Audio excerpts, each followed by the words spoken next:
여러분 안녕하세요. 이 시간에는 함석헌 기념사업회 CR 사상연구원에서 주최하는 2023년 함석헌과 평화통일한 테마로 정기 강연의 두 번째 시간입니다. 저번 달 6월 달에는 이재정 전 통일부 장관님이 함석헌 CR 사상과 남북 정상회담 진행 과정을 일강으로 강의하셨고요. 오늘은 이재봉 은광대 명예교수님이 함석헌과 비폭력 사상과 한반도 평화통일한 제목으로 강의하실 예정입니다. 오늘은 특히 정전 70주년으로 아주 뜻깊은 차이에 여기 이재봉 교수님을 모시고 또 이게 평화 통일과 한반도에 관련돼서 여러 가지로 전해 주실 건데요. 이재봉 교수님의 경력과 양력을 간단하게 소개하겠습니다. 이재봉 교수님이 1919년도에 한겨레 평일 문화상을 수상하셨고요. 지금도 남이양 북이양 더불어 살기 위한 통일운동 대표직을 1999년부터 현재까지 계속 해오고 있습니다. 그러면 지금부터 이재봉 교수님한테 마이크를 넘기겠습니다. 이재봉입니다. 저는 위선을 부리기 좋아합니다. 겉으로는 좀 겸손한 척 많이 하는데요. 앉아서 하면 선생님들께 예의가 아닌 것 같아서 서서 하겠다고 했습니다. 겸손한 체 하는 거죠. 제 소개는 생략하자고 했는데요. 제가 세 가지만 말씀드리고 싶습니다. 1996년부터 원광대학교에서 정치외교학, 평화학을 공부하면서 강의했습니다. 제가 주로 다룬 분야는 미국에서 한 10여 년 공부해가지고 그걸 바탕으로 미국 정치, 국제관계, 그리고 오늘 제가 말씀드리고자 하는 비폭력 또는 평화, 여기에다가 이런 걸 주로 공부를 했었는데요. 원광대 와가지고는 거기에다가 북한 통일 문제를 곁들였습니다. 그래서 3년 전에 정년 퇴임했습니다. 명예교수가 됐어요. 명예교수가 어떤 자리인지는 알고 계시죠? 말 그대로 아주 명예로운 자리입니다. 이거는 죽을 때까지 갖게 되는 직함입니다. 얼마나 명예로우냐 하면요. 우리 교수들이 한 학교에 20년 이상 근무해야 됩니다. 그리고 불명예스럽게 물러나지 않으면은 자동적으로 명예교수가 됩니다. 이제 보통 남자 교수들이 여자 문제, 돈 문제 가지고 불명예스럽게 퇴진하는 경우가 있어요. 근데 저는 그런 일을 겪지 않았습니다. 뭐 그런 일을 저질렀어도 걸리지 않으면 괜찮아요. 그 다음에 이제 두 번째는 우리가 여기 함석헌 기념사업회 CR 사상연구원에 와 계시는데요. 제가 함석헌 학회 회장을 지냈습니다. 제가 함석헌 사상에 관해서 누구보다 깊이 공부한 탓이 아니고 지금이나 뭐 과거나 함석헌 하면은 소위 우리 꼰대들만 알지 젊은 친구들이 잘 모릅니다.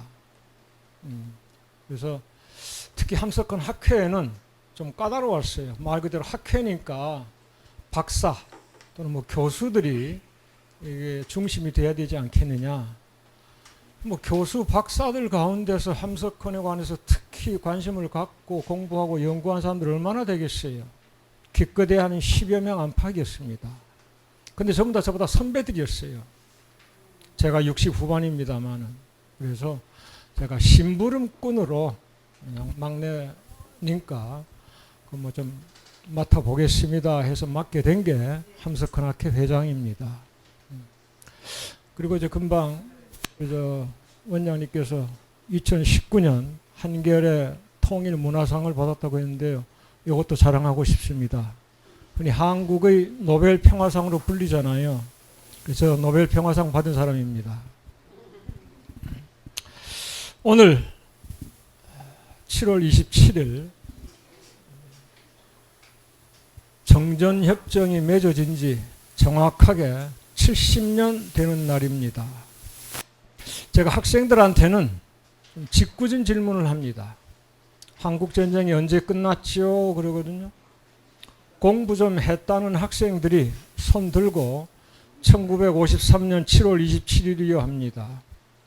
선생님들께는 제가 그렇게 짓궂은 질문하지 않겠습니다.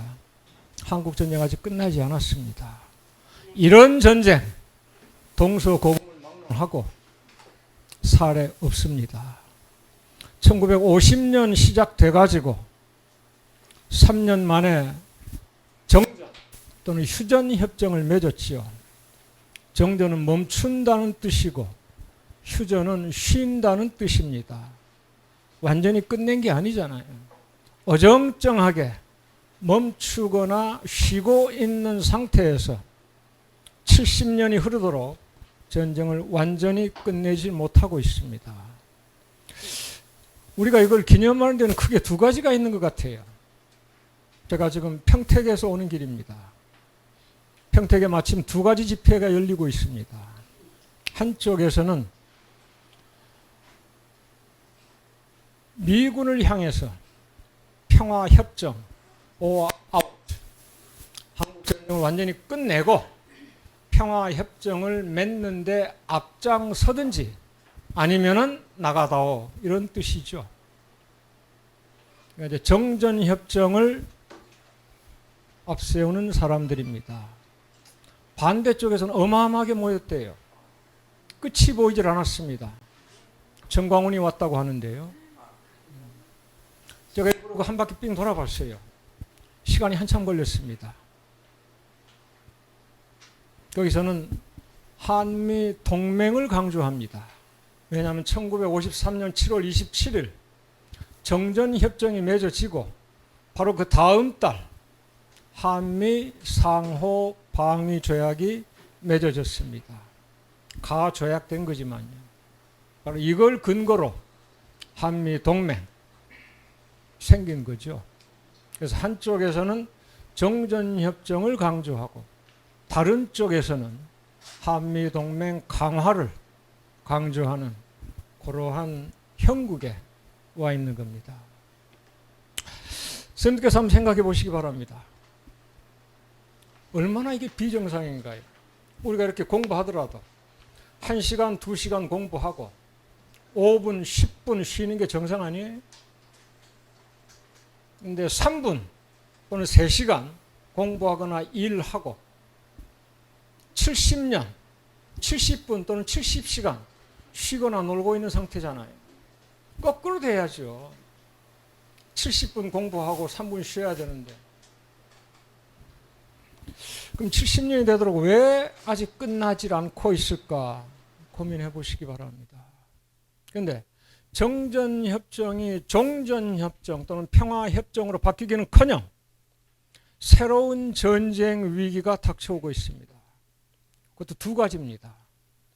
하나는 우리 한반도 안에서 남한과 미국이 한 편이 되고 북한이 다른 편이 돼가지고 내일 모레 전쟁이 터지더라도 이상하지 않을 그런 분위기가 만들어지고 있습니다. 한미연합훈련이 거의 매일 실시되고 있습니다.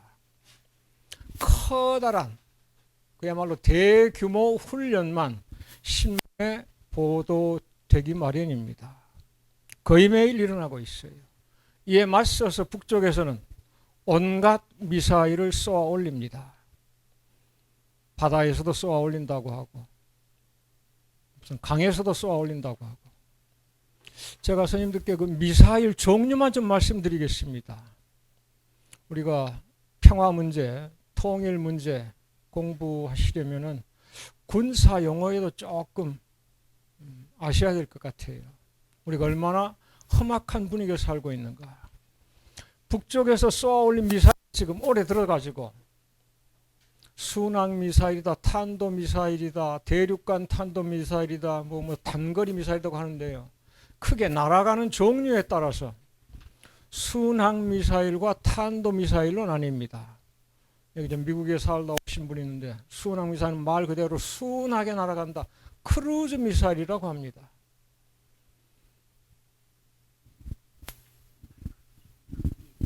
좀 더 가까이요. 예. 탄도 미사일은 높이 올라갔다가 포물선을 그리면서 떨어집니다. 이걸 발리스틱 미사일이라고 해요.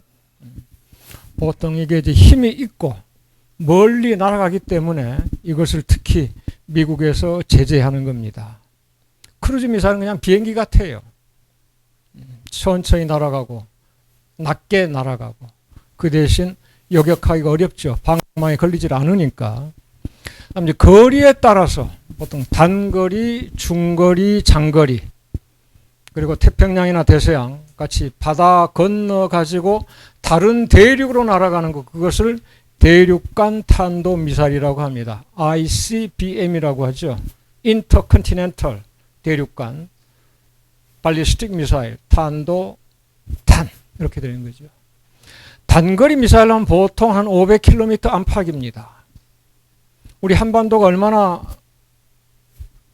긴지 아세요? 외우기 쉽습니다. 무궁화 삼천리에 나와 있잖아요.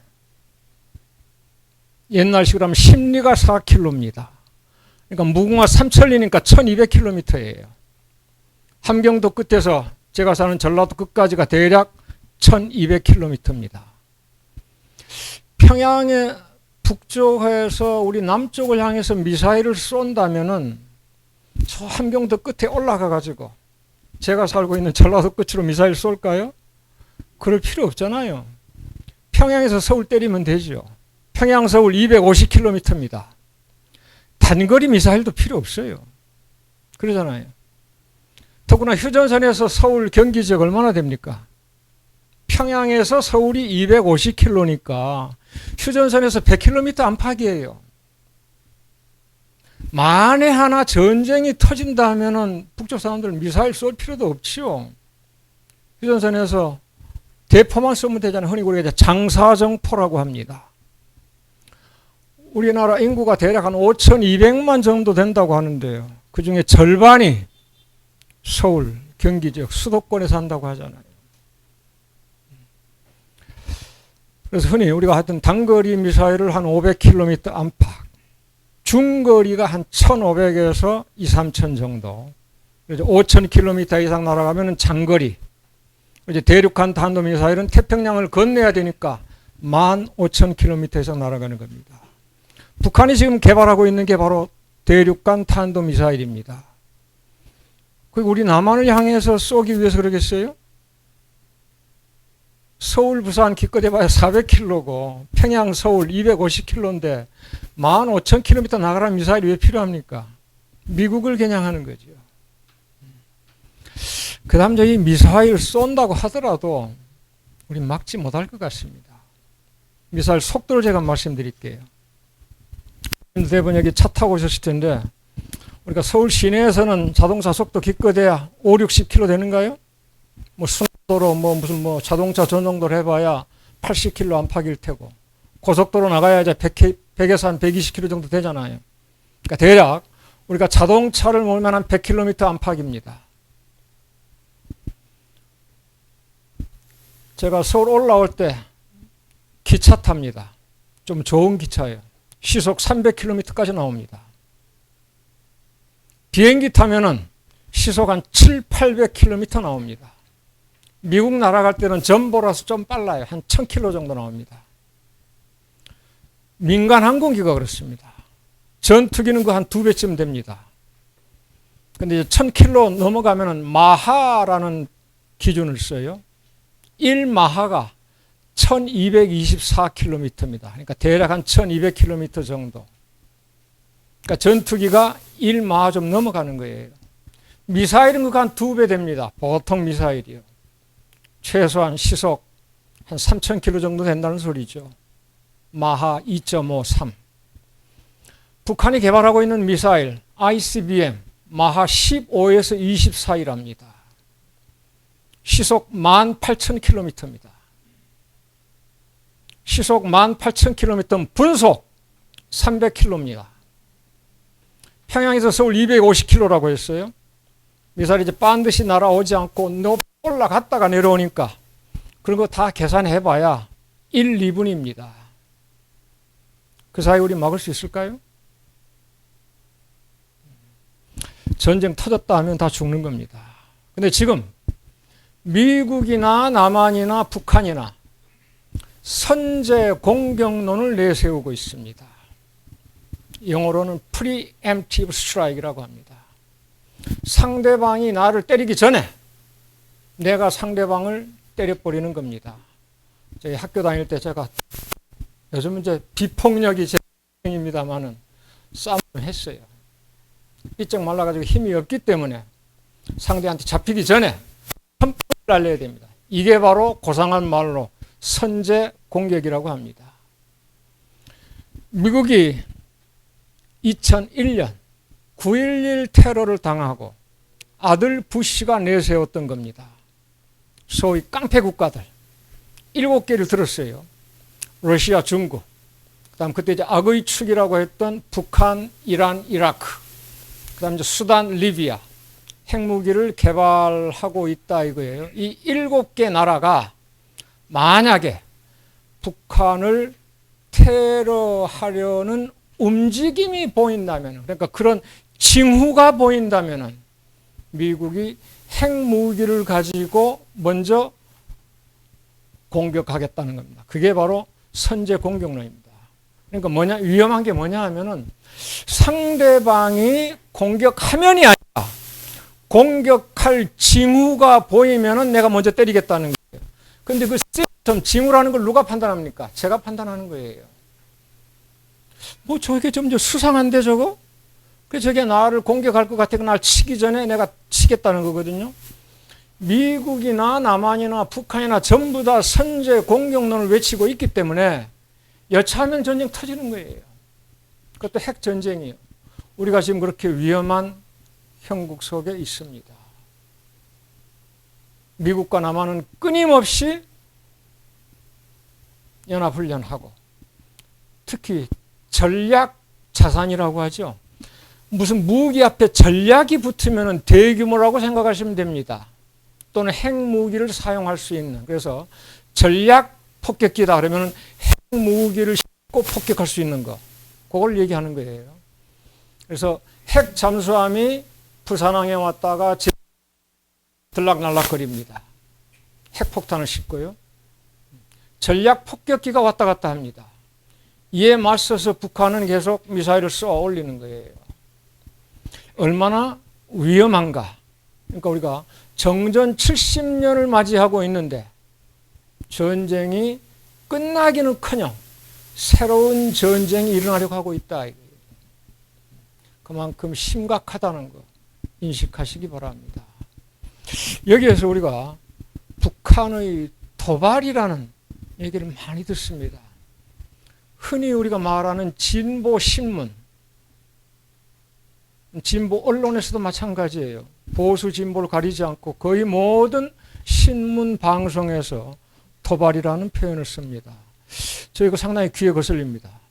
저 대놓고 말씀드립니다. 친북입니다.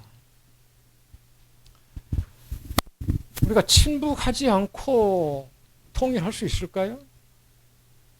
2023년 7월 현재 우리 대한민국의 통일 정책은 민족 공동체 통일 방안입니다. 1989년 노태우 정부 때 처음 만들어지고 1994년 김영삼 정부에서 살짝 고쳐져 가지고 김대중, 노무현, 이명박, 박근혜를 거쳐서 문재인, 지금 윤석열까지 이 정책을 받아들이고 있습니다. 지금 이 정부에서 정책을 고치겠다는 움직임이 일고 있습니다만은 아직까지는 공식적으로 우리 대한민국의 통일 정책이 민족 공동체 통일 방안이라고 하는 겁니다. 크게 3단계로 되어 있어요. 1단계가 화해 협력입니다.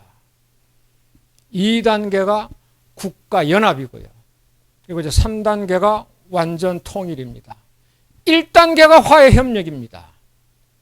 북한을 주적으로 삼고 때려 부시겠다면서 화해 협력할 수 있어요? 화해 협력하려면 친북해야죠. 그래서 저는 친북을 자처합니다. 그래서 북한 쪽에 좀 많이 제가 경사될지 모르겠습니다. 그래서 제가 도반이라는 말을 참 좋아하지 않는다고 했는데 이걸 한번 생각해 보시기 바랍니다. 한미연합훈련이 아무리 자주 일어나고 아무리 크게 일어나도 거기에 시비 걸지 않습니다. 이건 연례훈련이에요. 방어훈련이고. 북한은 미사일을 발사한다든지 뭐 조금만 조짐을 보이면 도발입니다. 이 자체가 잘못된 것 아니겠어요? 그 도발 배경을 한번 알아볼까요? 먼저요. 어느 나라든지 전쟁하려면 무기만 가지고는 안 됩니다. 경제력이 받쳐줘야죠. 세계 제일 경제력 가진 나라 어디입니까? 우리가 GDP를 어떻게 계산하느냐에 따라서 1등이 미국일 수도 있고 중국일 수도 있습니다. 세계은행에서 말하는 시장 환율로 GDP를 따지면 미국이 24 내지 25조로 압도적으로 1등입니다. 2등이 중국이 한 18조 정도 돼요. 3등 일본이 한 6조 정도 되고요. 한참 처지죠. 그리고 이제 4등 영국, 독일, 그다음에 이제 인도, 영국 뭐 이렇게 해가지고 나오는데 전부 다 5조 안팎들입니다. 우리가 2조가 조금 안 됩니다. 그래서 10등 안팎이고요. 북한은요. 북한은 통계치가 나와 있지 않습니다.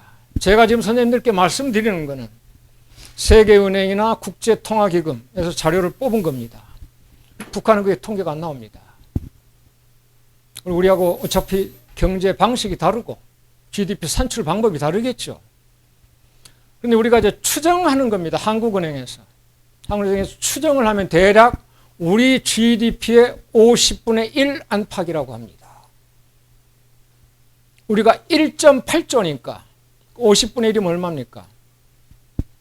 계산해 보세요. 겨우 몇백억입니다. 경제력이 그렇게 되는 거예요. 군사력이요. 압도적으로 1등 미국입니다. 2등이 러시아라고 합니다. 3등 이제 중국이라고 하고요. 우리 군사력이 여기서 이제 그 대량 살상 무기라고 핵무기, 화학무기, 생물무기, 이제 비대식 무기라고 하는데 이런 거 이제 뺀 겁니다. 그냥 재래식 무기. 우리가 6등입니다. 북한은 군사력 랭킹이 좀 돼요. 한 22 안팎입니다. 경제력은 100 몇 등이니까 아예 그냥 순위 안 들고요. 우리 남한에는 주한미군이 최소한 2만 5천 명 이상이 있습니다. 북쪽에는 중국군, 러시아군 없습니다.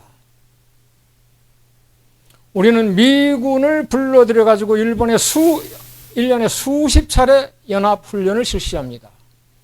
북한은 단 한 차례도 중국 군대나 러시아 군대 끌어들여가지고 연합훈련하지 않습니다. 이러한 상황에서 우리가 끊임없이 대규모 한미연합훈련을 하면 북한이 어떻게 대응할까 생각해 보시기 바랍니다. 미사일 쏘지 않고 어떻게 배길까 한번 생각해 보시기 바랍니다. 제가 북한이 미사일 발사를 찬양하는 건 아닙니다. 그 사람들이 빌어먹고 굶어 죽는다고 하면서도 핵무기 미사일에 왜 저렇게 집착을 하는가 하면 역지사지로 생각해 보자는 겁니다. 남북 사이에 이렇게 전쟁 위기가 커져가면서 동시에 바깥에서 미국과 중국 사이에 전쟁이 가까이 가고 있는 것 같아요. 중국은 1978년부터 개혁개방을 시작해가지고 무려 40년 동안 연평균 10% 경제성장을 이뤘습니다. 우리도 1970년대 박정희 정권 때, 1980년대 전두환 정권 때 연평균 10% 경제성장 한 적이 있습니다. 3, 4년씩. 중국은 우리 인구, 우리가 대략 한 5천만, 중국이 한 14 내지 15억이라고 할 때 우리 30배입니다. 30배의 인구를 가진 거대한 국가가 3, 4년이 아니고 3, 40년 동안 줄기차게 10% 경제성장을 이룬 겁니다. 그래가지고 흔히 우리가 G7이라고 부르는 나라들 전부 다 물렸어요. 2005년, 6년, 7년 유럽에 프랑스, 영국, 독일 제꼈고 2010년 일본을 따라잡았습니다. 그때부터 우리 사회에 G2라는 말이 나왔고 차이메리카라는 말이 유행하기 시작했습니다. 이미 무역량은 미국 넘어섰고요. 모든 면에서. 그래서 아까 말씀드렸듯이 GDP로 볼 때 시장 환율로 하면은 미국이 24 내지 25조로 1등, 중국이 18조로 2등이지만은 IMF에서 계산하는 식으로 구매력으로 이거를 PPP라고 합니다. Purchasing Power Parity라고 합니다. 그러니까 물가를 반영한 거죠. 이걸로 하면은 2014년도에 중국이 미국을 앞섰습니다. 그러니까 우리가 GDP를 어떻게 계산하느냐에 따라서 미국 1등, 중국 2등일 수도 있고 중국 1등, 미국 2등일 수도 있다는 말씀입니다. 그래서 미국의 목표가 중국을 견제하고 봉쇄하는 것입니다. 국가의 속성이란 건 그런 거예요. 지금까지 세계 자리를 지켜왔는데 중국이 무섭게 성장하면서 미국을 따라잡으려고 한단 말이에요. 그래서 미국의 목표는 어떻게 하면은 중국을 견제하고 봉쇄해가지고 자기 초강대국 자리를 넘보지 못하게 하느냐가 되는 거고, 중국은 어떻게 하면 빨리 미국을 잡아가지고 세계 1등이 되는 거 아니겠어요? 그래서 미국이 쓰고 있는 게 과거에는 아시아 태평양 전략이었습니다. 또는 아시아 회귀라고 했어요. Pivot to Asia 했죠. 그러니까 미국이 오바마 정부 때 경제난을 겪으면서 어마어마한 국방비를 좀 줄여야 되겠다.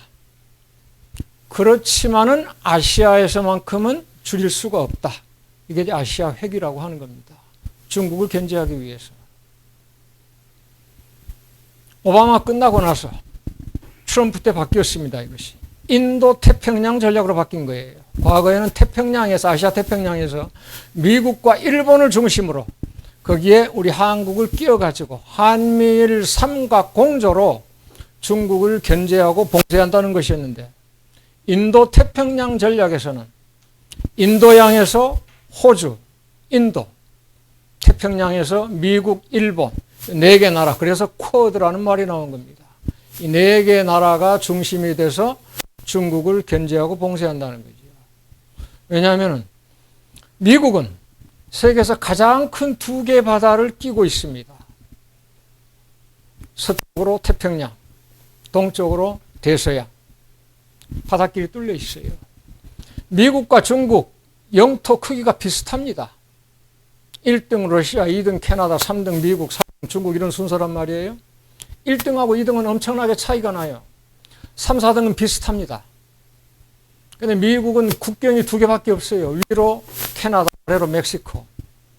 중국은 국경이 15개라고 접하고 있습니다. 대륙 국가니까요. 바다로 빠져나오려면 오른쪽으로 동중국해, 과거 우리가 동진화해라고 했죠. 아래로 남중국해라고 합니다. 동중국해로 나오려고 하니까 대만이 있고 일본 나오고 오키나와에서부터 우리 한국가 나오죠. 막혀요. 아래로 내려가고 하니까 왼쪽에 베트남, 오른쪽으로 필리핀, 아래로 보르네오라든지 뉴질랜드, 오스트레일리아 이렇게 나오는 거 아니에요? 그러니까 인도양과 태평양에서 중국을 봉쇄하겠다는 게 바로 쿼드입니다. 여기 우리 한국이 들어가느냐 마느냐 이렇게 좀 하고 있잖아요. 미국과 중국이 여러 방면에서 긴장, 갈등, 경쟁을 벌이고 있습니다. 가장 대표적인 게 무역 전쟁입니다. 이미 트럼프 무역 전쟁 얘기 많이 들어봤죠. 이거 금세 끝나지 않을 겁니다. 왜냐하면요, 미국이 중국을 빼고 전통적으로 경제 이 교류를 가장 많이 해온 나라, 위로 캐나다, 아래로 멕시코, 아시아에서 일본, 유럽에서 독일, 요 4개 나라 아니에요. 4개 나라한테 항상 무역 적자를 기록하는데 전부 다 합쳐봐야 3천억 달러가 안 됩니다. 우리한테 무역 적자를 한 200억 달러 정도 봤어요. 그 200억 달러가 많다면서 우리한테 한미 FTA를 다시 협상하자고 했던 겁니다. 그런데 중국한테는 연평균 3,500억 달러 적자를 봅니다. 미국이 중국한테 무역전쟁 벌이지 않을 수가 없겠죠. 이 중에서 가장 큰 피해를 보는 나라가 어디겠어요? 우리입니다. 우리한테 제1 수출국이 중국이고 2 수출국이 미국이잖아요. 1, 2등이 서로 싸우고 있으니까 우리 수출량 줄어들 수밖에 없죠. 특히 우리는 기술을 이용해가지고 반제품을 중국에 보내면 중국에서 값싼 노동력을 이용해가지고 완제품으로 좀 미국에 보내는 구조인데 그게 탈이 생기잖아요. 우리 무역이 좀 어렵게 됩니다. 두 번째가 기술 전쟁입니다. 얼마 전에는 5G, 5G라고 하죠. 5세대 통신. 2, 3년 전에 난리가 났잖아요. 중국의 화웨이 부사장을 캐나다에서 뭐 체포하기도 하고. 그런데 여기는 5G 통신에서는 중국이 이긴 것 같습니다. 그렇게 화웨이를 거세게 압박했지만은 지금 전 세계 통신 시장 60%를 화웨이가 이미 장악하고 있답니다. 그 다음 나온 게 바로 이제 AI라든지 지금 얘기가 되고 있는 칩입니다. 반도체. 반도체는 미국에서 처음 개발했어요. 1950년대, 60년대. 그걸 이용해가지고 일본이 70년대, 80년대 소위 소부장이라고 하죠. 소재, 부품, 장비 이걸 개발했고요. 그걸 이용해가지고 대만과 우리나라에서 반도체를 생산한 겁니다. 그래서 미국과 일본, 대만과 우리나라 4개 나라가 동맹을 맺어가지고 중국한테 수출하지 말자는 게 바로 칩4라고 하는 겁니다. 이렇게 기술 전쟁을 보니까 또 가장 큰 피해를 본 나라가 어디예요? 우리입니다. 왜냐하면요, 우리 수출의 20%가 반도체였습니다. 그 반도체 절반 이상이 중국으로 나갔습니다. 이걸 이제 미국이 통제하겠다고 하는 거니까. 그래서 우리가 작년부터 참 어렵게 됐습니다. 우리가 재작년까지는 연평균 500에서 600억 달러 흑자를 봤습니다. 5년 연속 600억 달러 흑자를 봤단 말이에요.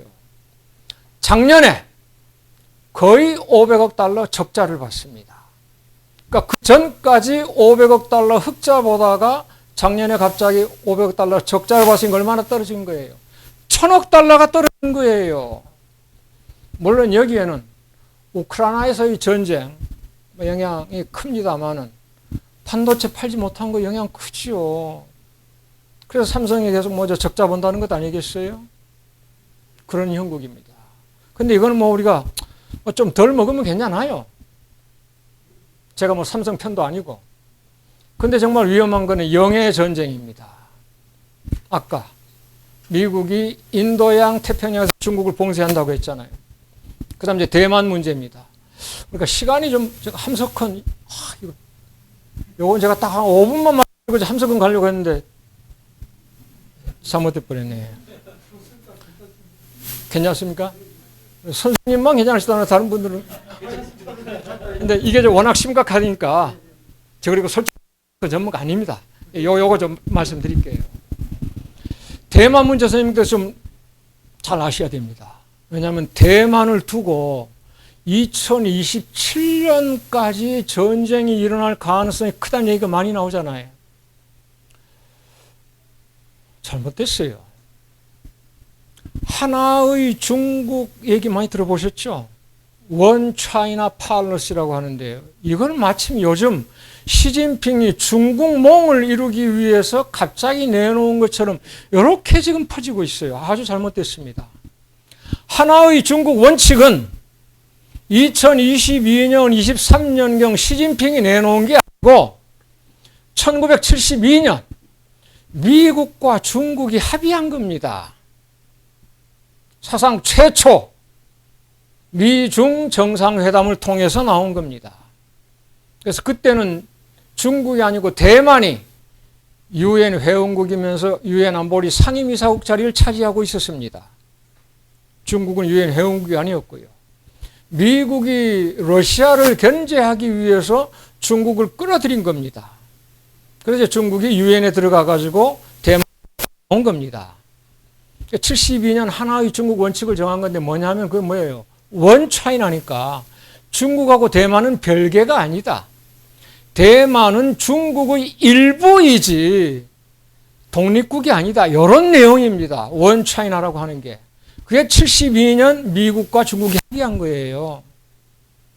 선생님들 혹시 그 스마트폰 다 가지고 계시니까 샹하이 커뮤니케, 그러니까 샹하이에서 열렸단 말이에요. 72년. 그거 바로 나옵니다. 그런데 1979년에 정식으로 미국과 중국이 수교를 시작하면서 미국이 국내법으로 대만 관계법이라는 걸 만듭니다. 타이완 릴레이션 액트라고 하는 건데요. 내용이 뭐냐? 대만이 독립국은 아니지만은 대만의 안보가 중요하기 때문에 미국이 무기를 계속 팔아야 된다는 겁니다. 그때는 중국이 별로 힘이 없었어요. 덩샤오핑 때. 소위 이제 묵묵히 힘을 기르자 이랬잖아요. 그래서 대들지를 못했습니다. 물론 따지기는 했죠. 하나의 중국 원칙을 합의해놓고 대만한테 무기를 파는 건 뭐냐 이런 거예요. 그런 상황에서 2000년부터 대만에 또 변화가 생깁니다. 그 전까지는 본토에서 쫓겨간 국민당이 집권했습니다. 흔히 우리가 잘 알잖아요. 장개석, 장제스, 그 아들 장경국, 장진구 이런 사람들이 집권했는데 총통으로 2000년대부터 그 야당이던 민진당, 민주진보당이라고 하죠. 정권을 잡기 시작했어요. 이 민진당이 집권하면서 대만 독립론이 불거지기 시작한 겁니다. 우리가 왜 중국의 일부냐? 대만은 별개다. 그래서 일변 일국이라고 합니다. 한쪽 해변에 한 나라의 독립국이 있다 이거예요. 거기는 뭐 한족 중심도 아니고 대만 원주민들을 중심으로 해가지고 우리는 한족과 다르다 이겁니다. 그때부터 대만 독립론이 나온 거고 미국이 이걸 이제 부수는 겁니다. 그래서 중국에서 2005년 법을 만들었습니다. 반국가 분열법이라고 하는 겁니다. 중국 사람들은 참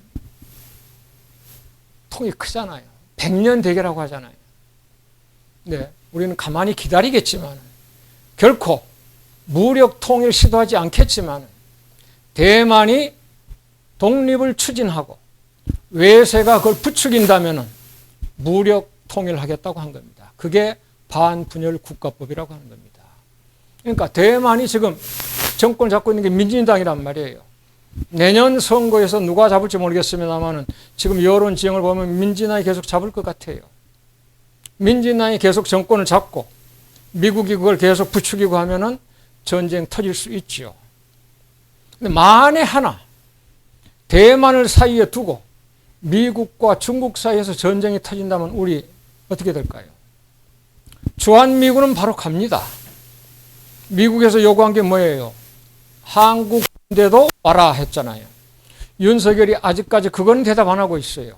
두고 보자. 윤석열이 집권하고 있다면 안 갈 수가 없겠죠. 근데 우리가 가든 안 가든 한국 군대가 우린 전쟁에 휘말리지 않을 수가 없습니다. 제가 지금 다녀온 평택 어떤 곳이에요? 세계에서 가장 큰 미군 부대입니다. 미국 해외 군사기지 중에 가장 큰 게 평택이에요. 중국 가장 가까이 있습니다. 미국과 중국 사이 무력 충돌이 빚어진다. 남중국해든 동중국해든 대만 해협이든 중국 미사일이 어디로 날아가겠어요? 당장 중국해 종중국해 떠 있는 미국 항공모함을 향해서 날아올 테고 평택을 향해 날아오지 않을까요? 그 성주를 향해서요. 성주에 사드가 있잖아요. 그 사드가 우리가 이제 명목상으로는 북한 미사일을 방어한다고 하지만 그 레이더가 1000km, 2000km 보고 있잖아요. 서해 건너 중국 동지역이 1000km가 안 됩니다. 그러니까 사드를 통해서 중국의 미사일 기지를 다 들여다볼 수 있는 거. 그래서 중국이 이렇게 반발하는 거죠. 그러니까 중국 쪽에서는 주한미군 있는 평택, 중국의 미사일 기지를 감시하고 있는 성주, 가장 먼저 거기 때리지 않겠느냐 이거예요. 그래서 우리가 원치 않더라도 미국과 중국의 전쟁에 우리는 자동으로 개입되기 마련이다 이겁니다. 그래서 저는 한반도 이중의 전쟁 위기가 우리한테 닥쳐오고 있다 이렇게 말씀드리는 겁니다. 여기까지 해놓고 그럼 이걸 우리가 풀기 위해서는 어떻게 해야 될까? 함석헌 선생님 지혜를 좀 빌려오자는 겁니다. 이제 함석헌으로 나갑니다. 저 함석헌 선생님에 대해서 공부 못했습니다.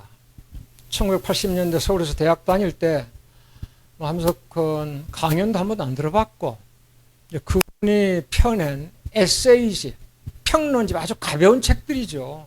그런 거 한 서너 권 정도 읽었습니다. 그리고 이제 미국에 유학 갔어요.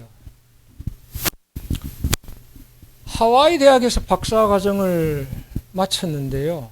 제 은사 두 분을 거기서 만났습니다. 세계 평화학의 아버지라고 하죠. 평화학을 창시했다는 사람, 요한 갈퉁 교수입니다. 그리고 한국 전쟁에 관해서 불후의 명제를 냈죠. 코리안 디시전이라 해가지고. 그래서 한국 전쟁으로 널리 알려진 사람. 나중에는 이제 비폭력 정치학자로 바꿔탔습니다. 글렌 페이지라는 사람입니다. 이 두 분이 제 은사입니다. 그래서 글렌 페이지 교수를 통해서 비폭력 정치학을 배우고 요한 갈퉁 교수를 통해서 평화 연구를 배웠습니다. 저는 뭐 비폭력이다 평화 연구다 관심 없었습니다. 하와이 대학에 갔는데 정치학 교수가 35명이었어요. 정치학과 교수만요. 그만큼 컸습니다. 그렇게 세계적으로 유명한 사람인데 저 사람들 강의 들어봐야 되지 않겠느냐. 비폭력이고 평화고 이런 데 전혀 관심이 없죠. 나는 미국 정치를 공부하고 국제 정치를 공부하기 위해서 미국 갔는데 이분들 강의 한번 들어보려고 들어갔다가 그분들한테 그냥 사로잡혀 버린 겁니다. 그래서 그야말로 제가 수제자가 됐어요. 갈퉁 교수 수제자, 글렌 페이지 교수가 가장 아끼는 제자 이렇게. 근데 글렌 페이지 교수의 비폭력 정치학 시간에 함석헌을 배우게 됐습니다. 그러니까 미국 교수한테 함석헌을 배운 거예요. 그래서 그때 처음 접하게 된 게 그 당시 월간지였죠. 사상계. 1965년 1월호에 나온 함석헌의 비폭력 혁명. 이 글을 읽게 된 겁니다. 아, 이런 거구나. 이제 거기부터 이제 함석헌에 빠지기 시작했습니다.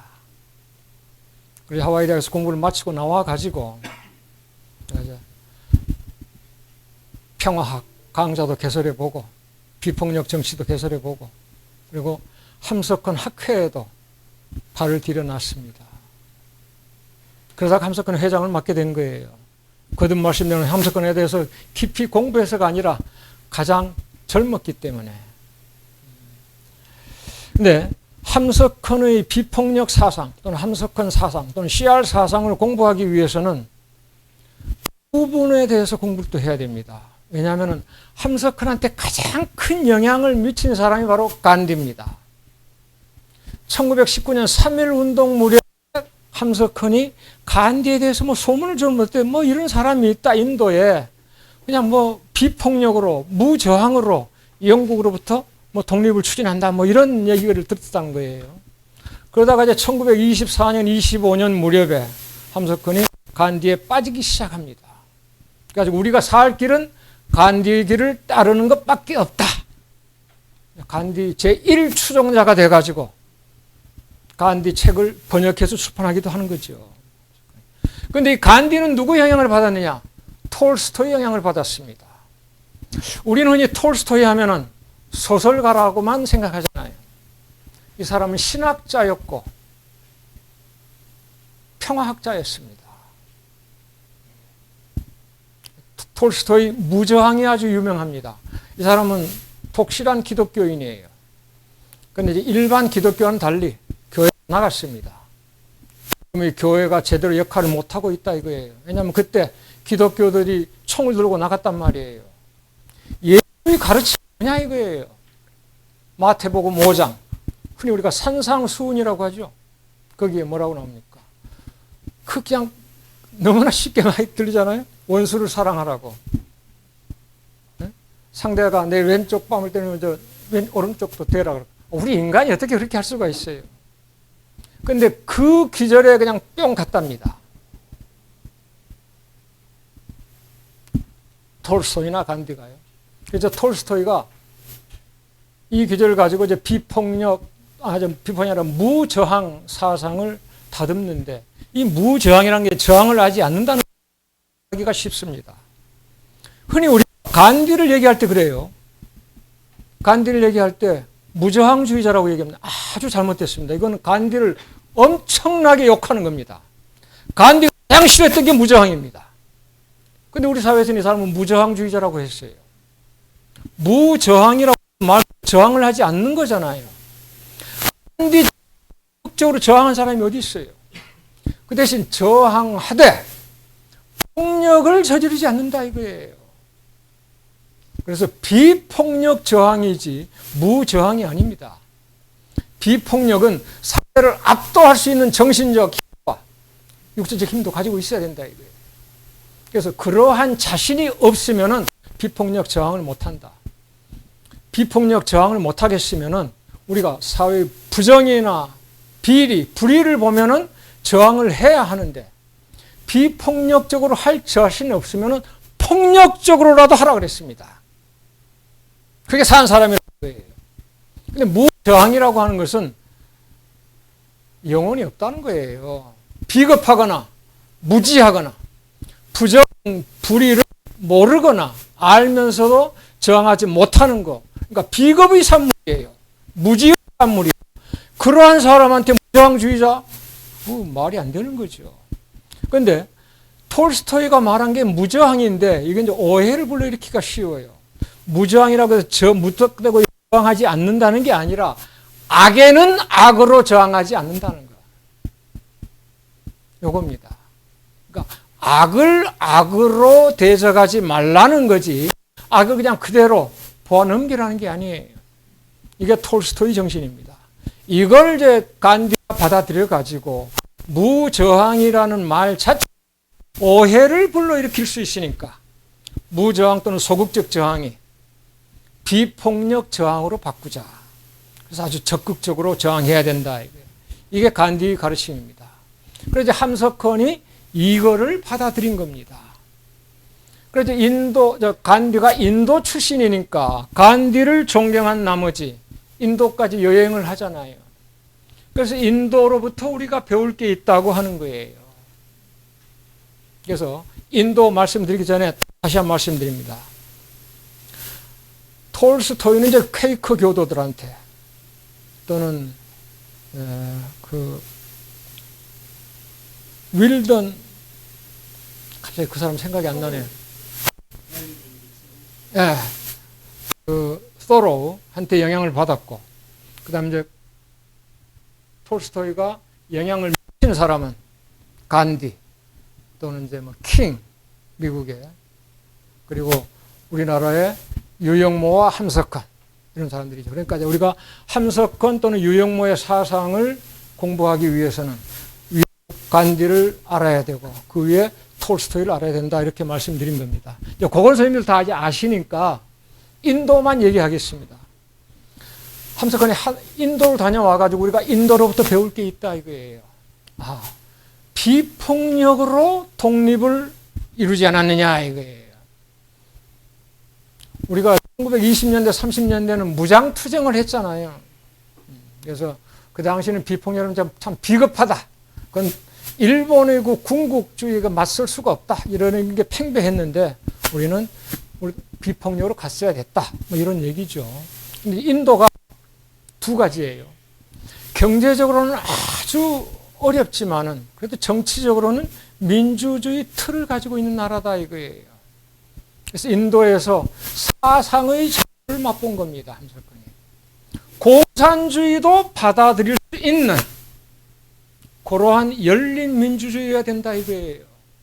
우리가 공산주의를 뭐 좀 찬양한다, 뭐 좀 적극 좀 긍정적으로 받아들인다 해서 우리 사회가 무너질 건 아니지 않느냐. 그러한 사상의 자유는 주어야 된다. 이런 얘기를 한 겁니다. 두 번째로요. 인도는 연방국가입니다. 지구상에 연방제를 택하고 있는 나라가 한 20개쯤 됩니다. 가장 대표적인 게 미국이죠. 이제 북한에서 제안해온 통일 방안이 연방제이기 때문에 제가 연방에 대해서 좀 말씀을 드리겠습니다. 우리가 정부 형태를 나눌 때 크게 세 가지가 있어요. 우리같이 보통 가장 흔한 정부 형태, 이게 단방제라고 하죠. 그냥 중앙정부 하나밖에 없다 이거예요. 그 다음에 중앙정부가 있고 지방정부가 있는데 그 지방정부가 중앙에 종속되지 않고 독립된 형태.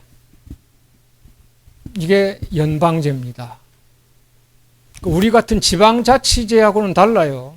우리도 중앙에 정부가 있고 전라도, 뭐 경상도 각 지방정부가 있잖아요. 우리는 이 지방자치제라고 하는 것은 중앙에 집중된 권력을 지방이 좀 분산시키면서 통치의 효율성을 꾀하기 위한 것이고, 연방제는 지방정부가 먼저 들어선 겁니다. 미국 같은 경우에도 1776년 독립선언 해가지고 1787년 헌법을 만들 때까지는 국가연합이었어요. 그러다가 이제 연방을 만든 건데 뭐냐 하면은 우리가 지방정부로 각각의 독립국끼리 이제 남아있으니까 뭐 서로 자율성, 자주성, 독립성 갖는 건 좋은데 외부로부터 어떤 위기가 닥쳤을 때 하나로 되는 게 힘들다 이거예요. 그러니까 안으로는 자주성, 독립성을 지니면서도 대외적으로는 커다란 통합체가 돼가지고 강력한 힘을 발휘한다는 게 바로 연방제 취지입니다. 이러한 나라가 한 20개쯤 돼요. 인도가 연방이란 말이에요. 그래서 우리도 연방제, 왜냐하면 북쪽에서 연방제 통일방을 내놨으니까 이거 한번 생각해 봐야 되지 않겠느냐 그런 겁니다. 그 다음에 중립국이었습니다. 1940년대부터 70년대, 50년대, 60년대 소위 아시아, 아프리카, 반동해 이런 걸 해가지고 우리가 이제 비동맹주의가 확산되고 있습니다만은 중립국이 스위스에서부터 지금까지 지구상에 한 8개가 있거든요. 스웨덴하고 핀란드는 이번에 중립국 포기하고 나토에 가입한다고 하는데요. 그래서 우리가 연방하고 중립을 함석헌 선생이 은근히 내비쳤단 말이에요. 그래서 제가 이 두 가지를 좀 강조하고 싶습니다. 앞으로 우리가 한반도 평화와 통일을 추구하는데 연방과 중립화 요거 좀 참고해 봐야 되지 않겠느냐 이거예요. 그건 제가 적극적으로 추구하고 있습니다. 첫 번째가 바로 중립입니다. 중립에 대해서 우리 사회 오해가 너무 많아요. 과거에는 미국과 소련 사이에서, 지금은 미국과 중국 사이에서 가운데 서는 것, 중립이라는 말은 그대로 가운데 선다는 뜻이니까요. 그래서 우리 사회에 안미경중이라는 말이 있죠. 안보는 미국에, 경제는 중국에. 그거는 중립하고 전혀 관계가 없습니다. 중립은 전쟁 용어입니다. 국어사전에도 정확하게 나와 있어요. 전쟁의 어느 당사자에 끼지 않는 걸 이야기합니다. 어느 쪽에도 편들지 않은 거, 전쟁 중에. 그거의 중립입니다. 전시뿐만 아니라 평상시에도 군사 동맹을 맺지 않고 군사 훈련하지 않고 이것을 영구 중립 또는 영세 중립이라고 하죠. 저는 왜 우리가 중립으로 가야 되느냐? 그럼 미국과 중국의 패권 전쟁 때문입니다. 어느 쪽 편 들 거예요? 지금 이미 우리는 미국 편을 들고 있어요. 군사 동맹으로 맺어지고 자동적으로 미국에 따라가기 마련입니다. 제가 미국에서 한 10년 공부했는데요. 흔히 많은 사람들이 저한테 반미주의자라고 합니다. 우리가 반미를 어떻게 정의하느냐에 따라 달라질 텐데요. 물론 저는 반미에 관해서 석사 논문도 쓰고 박사 논문도 썼습니다. 이를 정의하는데 제 논문이 한 30페이지가 들어갔습니다. 반미를 참 정의하기 어려워요. 반대가 뭘 뜻합니까? 영어로 이제 anti인데요. 어떻게 하는 게 반대냐 이거예요. 돌멩이를 던져야 되느냐? 무슨 화염병을 던져야 되느냐? 그냥 정책 비판만 해도 그게 반대냐? 이렇게 되는 거고. 미라고 하는데 미가 뭐냐? 미국이다. 그럼 미국 사람을 가리키냐? 정부를 가리키냐? 미국 문화를 가리키냐? 그래서 저는 미국의 폭력적이고 호전적인 대외 정책을 반대한다. 이렇게 정의하고 있습니다. 선생님 조금 불편하신 것 같은데요. 이거는 제가 자료를 찾아가지고 보시기도 하고 미국의 대통령을 지낸 사람이 한 얘기입니다. 1776년부터 정확하면 1775년이죠. 그때부터 독립전쟁을 벌였으니까 지금까지 248년 동안 미국이 전쟁에 개입하지 않는 해는 20년밖에 되지 않는다고 했습니다. 미국은 전쟁을 통해서 태어났어요. 독립전쟁이죠. 전쟁을 통해서 영토를 확장했습니다. 흔히 우리가 그것을 서부 개척이라고 하죠. 서부 개척 참 좋습니다.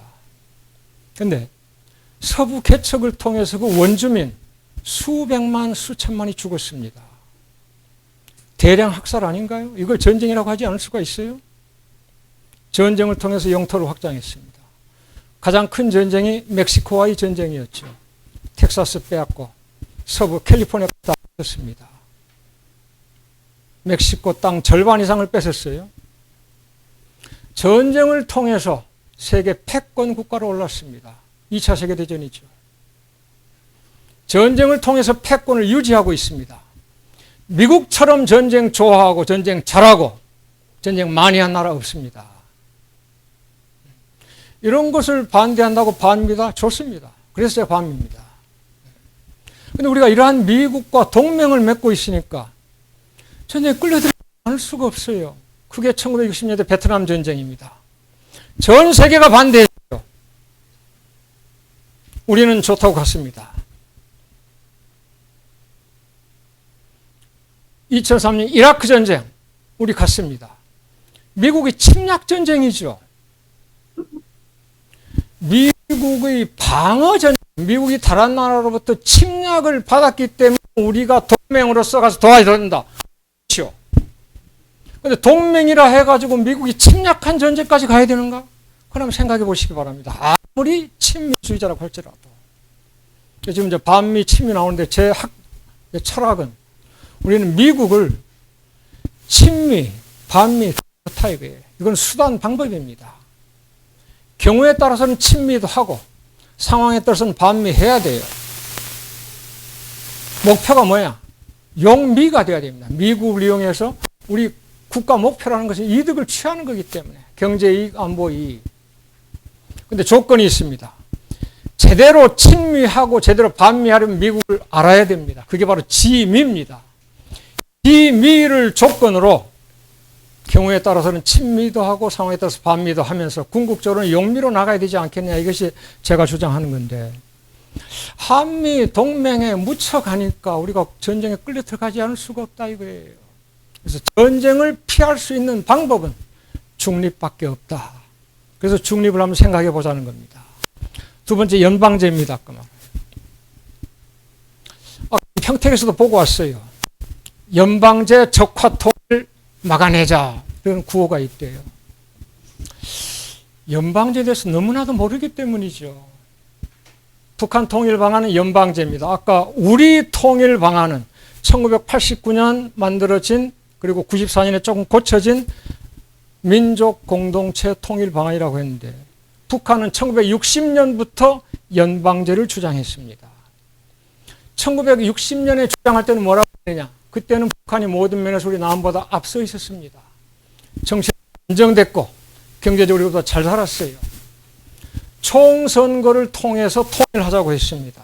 자기네들이 인구가 적은데도 불구하고, 그러니까 자기네 체제 우월성을 자기들이 믿었던 거죠. 그래서 우리 남한이 만약에 총선거를 거부한다면은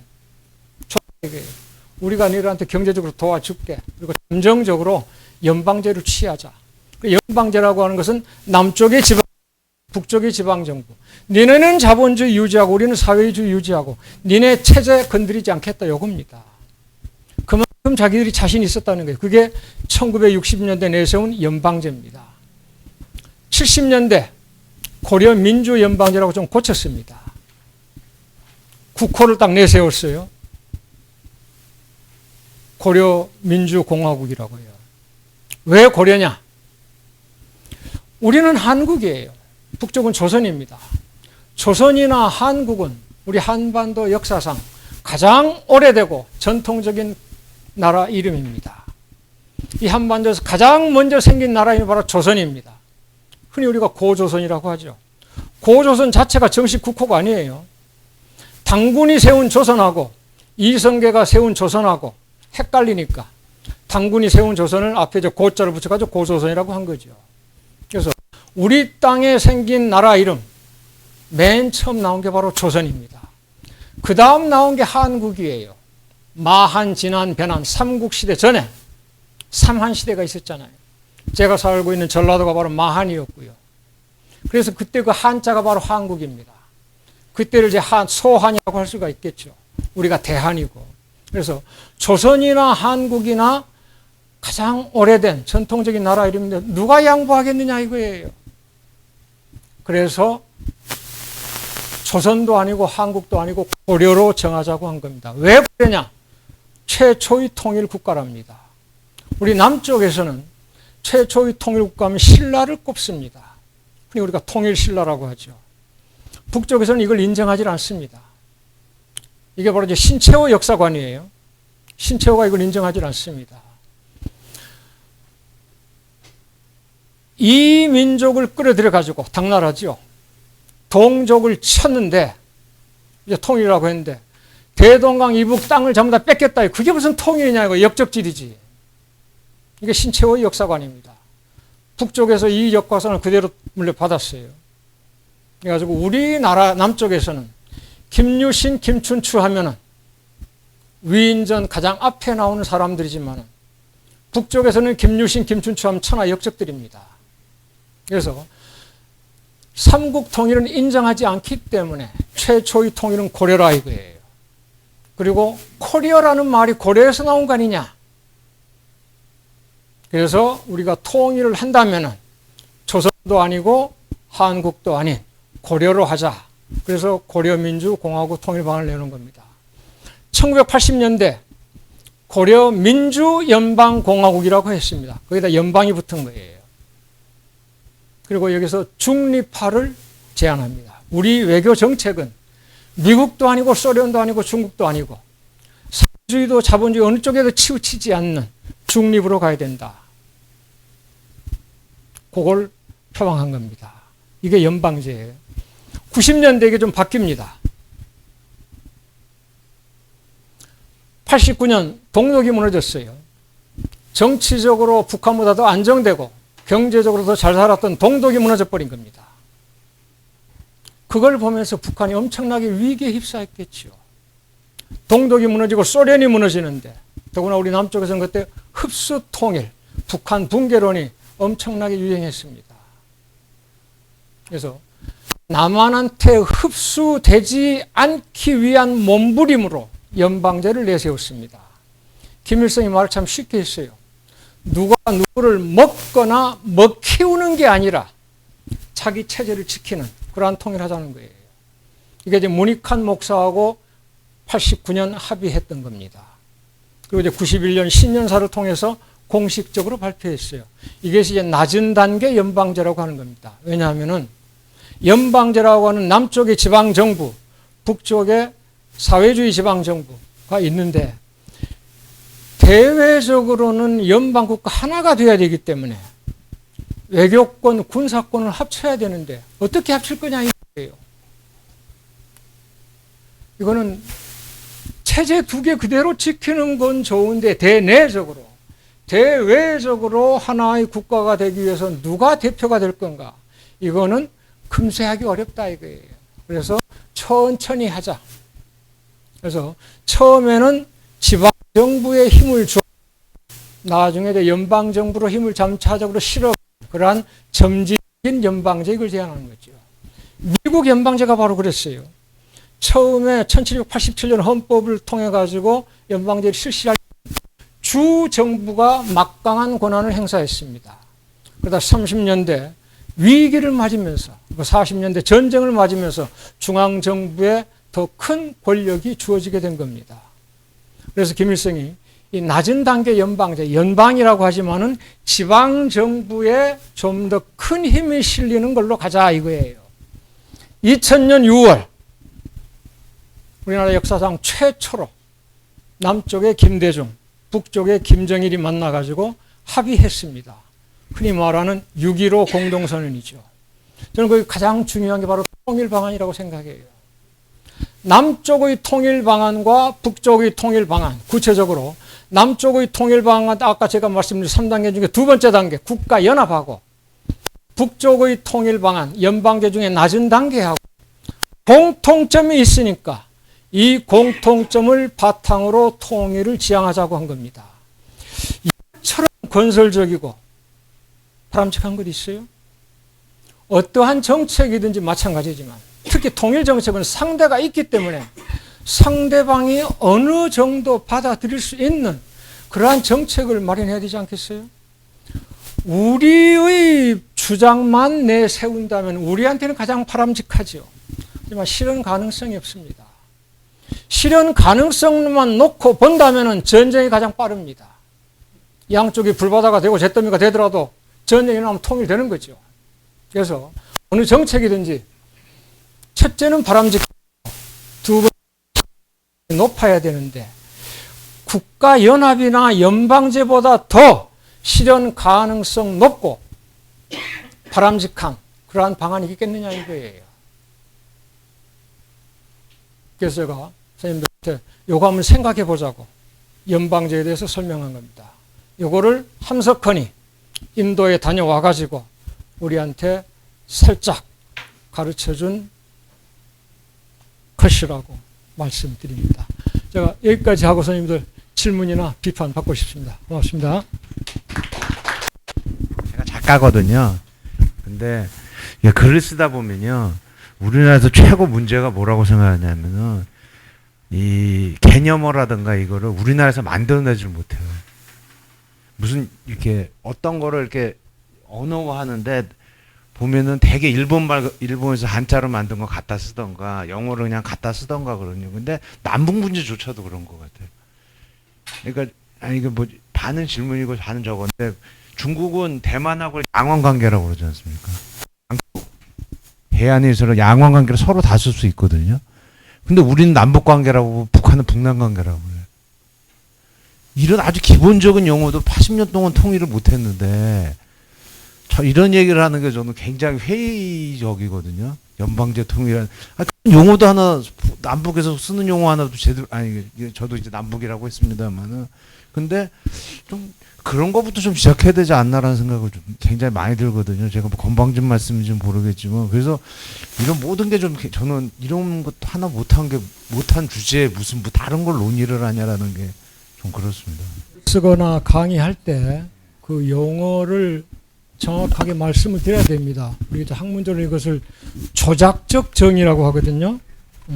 그래서 그러니까 내가 말하는 반미는 뭐고 친북은 뭔가. 아까 제가 친북해야 된다고 했잖아요. 이제 그런 식으로 저는 이제 장난을 치는 거예요.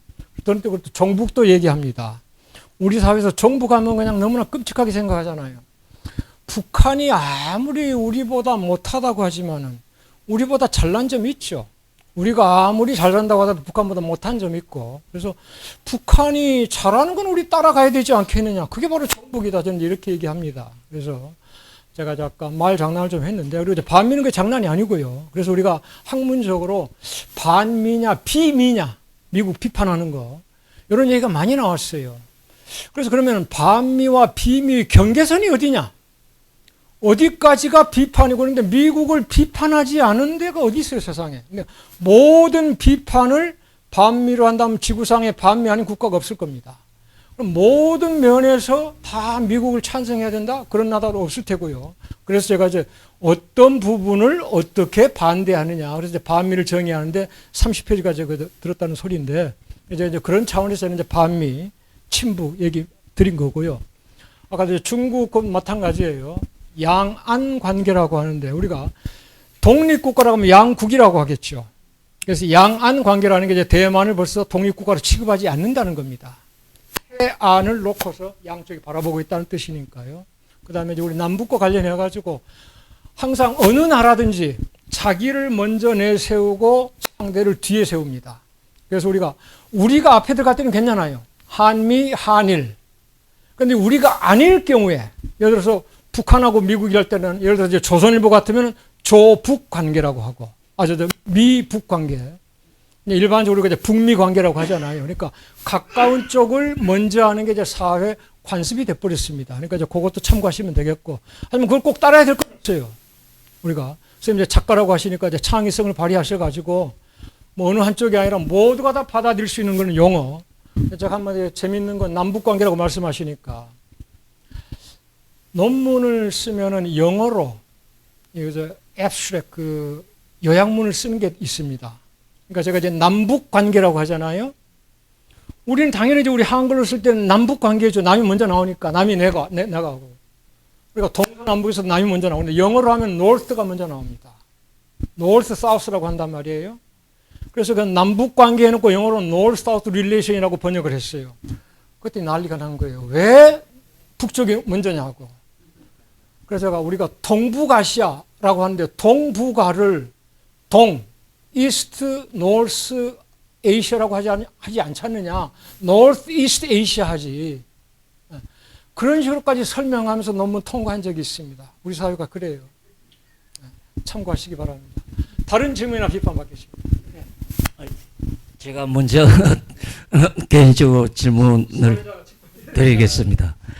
제가 최근에 DMZ도 걷고 백두산 통해가지고 압록강, 두만강도 갔다 왔는데, 우리 DMZ 걸을 때는 DMZ 부분이 있고 민통선 부분이 있고 직경 지역이 있어가지고 북한하고 북쪽하고 이 남쪽이 아주 거리감과 경계 지역으로 돼 있는데, 중국 쪽에 압록강이나 이렇게 갔을 때 지반 지역에 압록강 좀 상류 지역인데 우리 안양천 정도 돼요. 거기를 가서 보트도 타고, 또 단동 맞은편에는 신의주인데 거기서는 유람선도 있습니다. 그런데 중국과 북한 그 지역은 아주 좀 평화로운 지역인데, 우리 그 DMZ에서는 이렇게 오늘 정전 70주년인데도 아주 굳어 있는 관계거든요. 또 뉴스에 보면 우리 딸은 그냥 정전 70주년이라고 하는데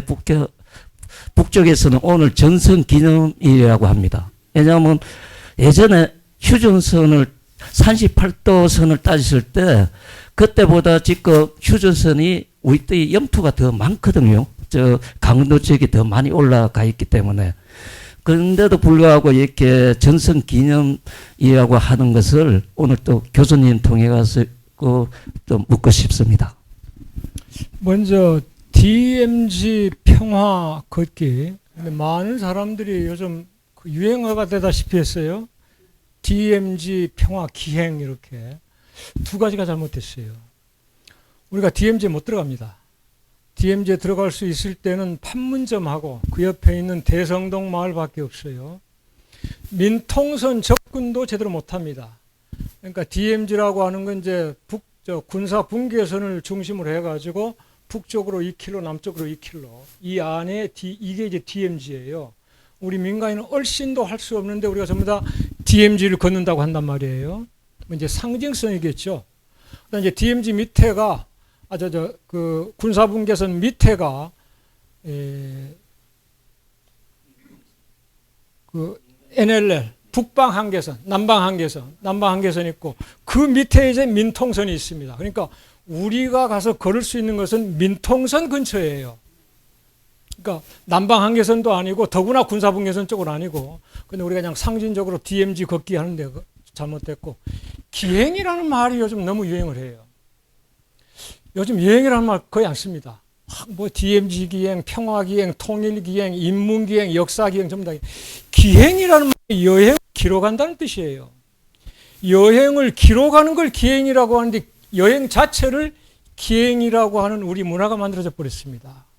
제가 이거 바로 잡으려고 여기저기 신문사, 잡지사 다 그냥 막 보내고만 했는데 더 유행한 그래서 제가 그냥 손 놔버렸습니다. 우리 작가 선생님도 한번 참고하시기 바랍니다. 그 다음에 전승절이라고 합니다. 오늘 7월 27일 북쪽에서는요. 또는 전승, 전쟁에서 이겼다는 말이죠. 우리가 이걸 얘기하기 위해서는 한국 전쟁의 용어부터 좀 따져봐야 될 것 같아요.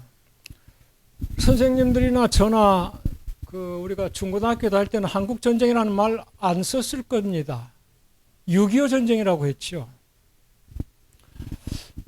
우리가 어떠한 그 용어를 만들어내는데 여기에는 이데올로기가 감춰져 있습니다. 우리가 왜 6.25 전쟁이라는 말을 붙였을까요?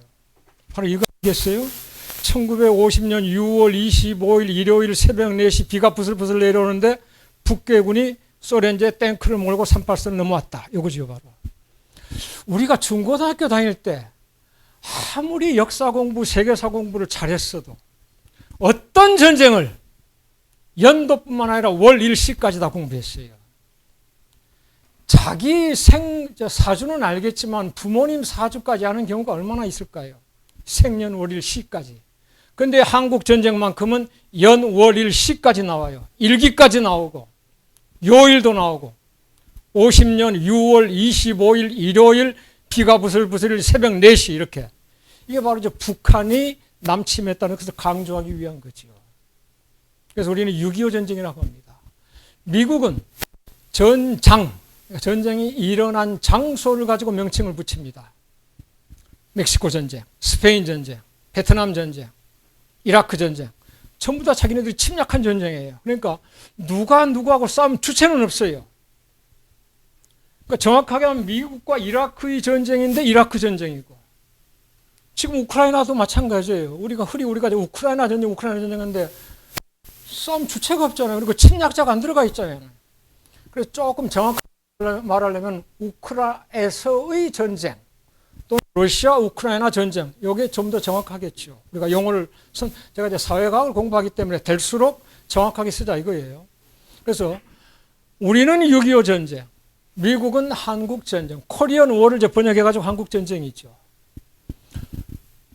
북한은 이것을 조국 해방 전쟁이라고 합니다. 공식 명칭이 조국 해방 전쟁이에요. 38선 밑에 남조선이 미제국주의 신음 아래 있다 이거예요. 그래서 우리가 미제를 몰아내고 우리 조국을 해방시키자는 뜻을 가지고 있습니다. 중국 요즘 말썽이 되고 있죠. 항미 원조 전쟁이라고 합니다. 항미 against the United States 미국에 대항해 가지고 원조 여기 조는 조선을 가리킵니다. 그러니까 미국에 대항해서 조선을 도와준 전쟁이죠. 중국의 입장에서는 그렇죠. 그러니까 전부 다 자기 입장에서 자기 철학과 시각을 가지고 그런 명칭을 만든 거예요. 그래서 6.25 전쟁, 한국 전쟁, 조국 해방 전쟁, 항미 원조 전쟁이 나온 겁니다. 제가 1998년 북한에 들어갔어요. 평양에 들어갔어요. 가서는 엄청나게 반복 짓거리 많이 하고 왔습니다. 이거 저거 많이 안 따진 게 없습니다. 전쟁 기념관에 제가 가자고 했어요. 갔습니다. 승전 기념관 있단 말이에요. 시비를 걸었습니다. 그 이제 역사학자죠. 1950년 6월 누가 먼저 쳐들어갔어? 나는 분명히 남쪽에서 공부하기로 북쪽에서 먼저 내려왔다. 자기네들은 남쪽에서 먼저 올라왔대요. 그게 이제 남침 북침이에요. 좋다. 남쪽에서 올라갔던 북쪽에서 내려왔던 38선이 휴전선으로 바뀐 거다. 국경선은. 그럼 이게 비겼지 어떻게 당신들이 이겼다고 하는 거냐?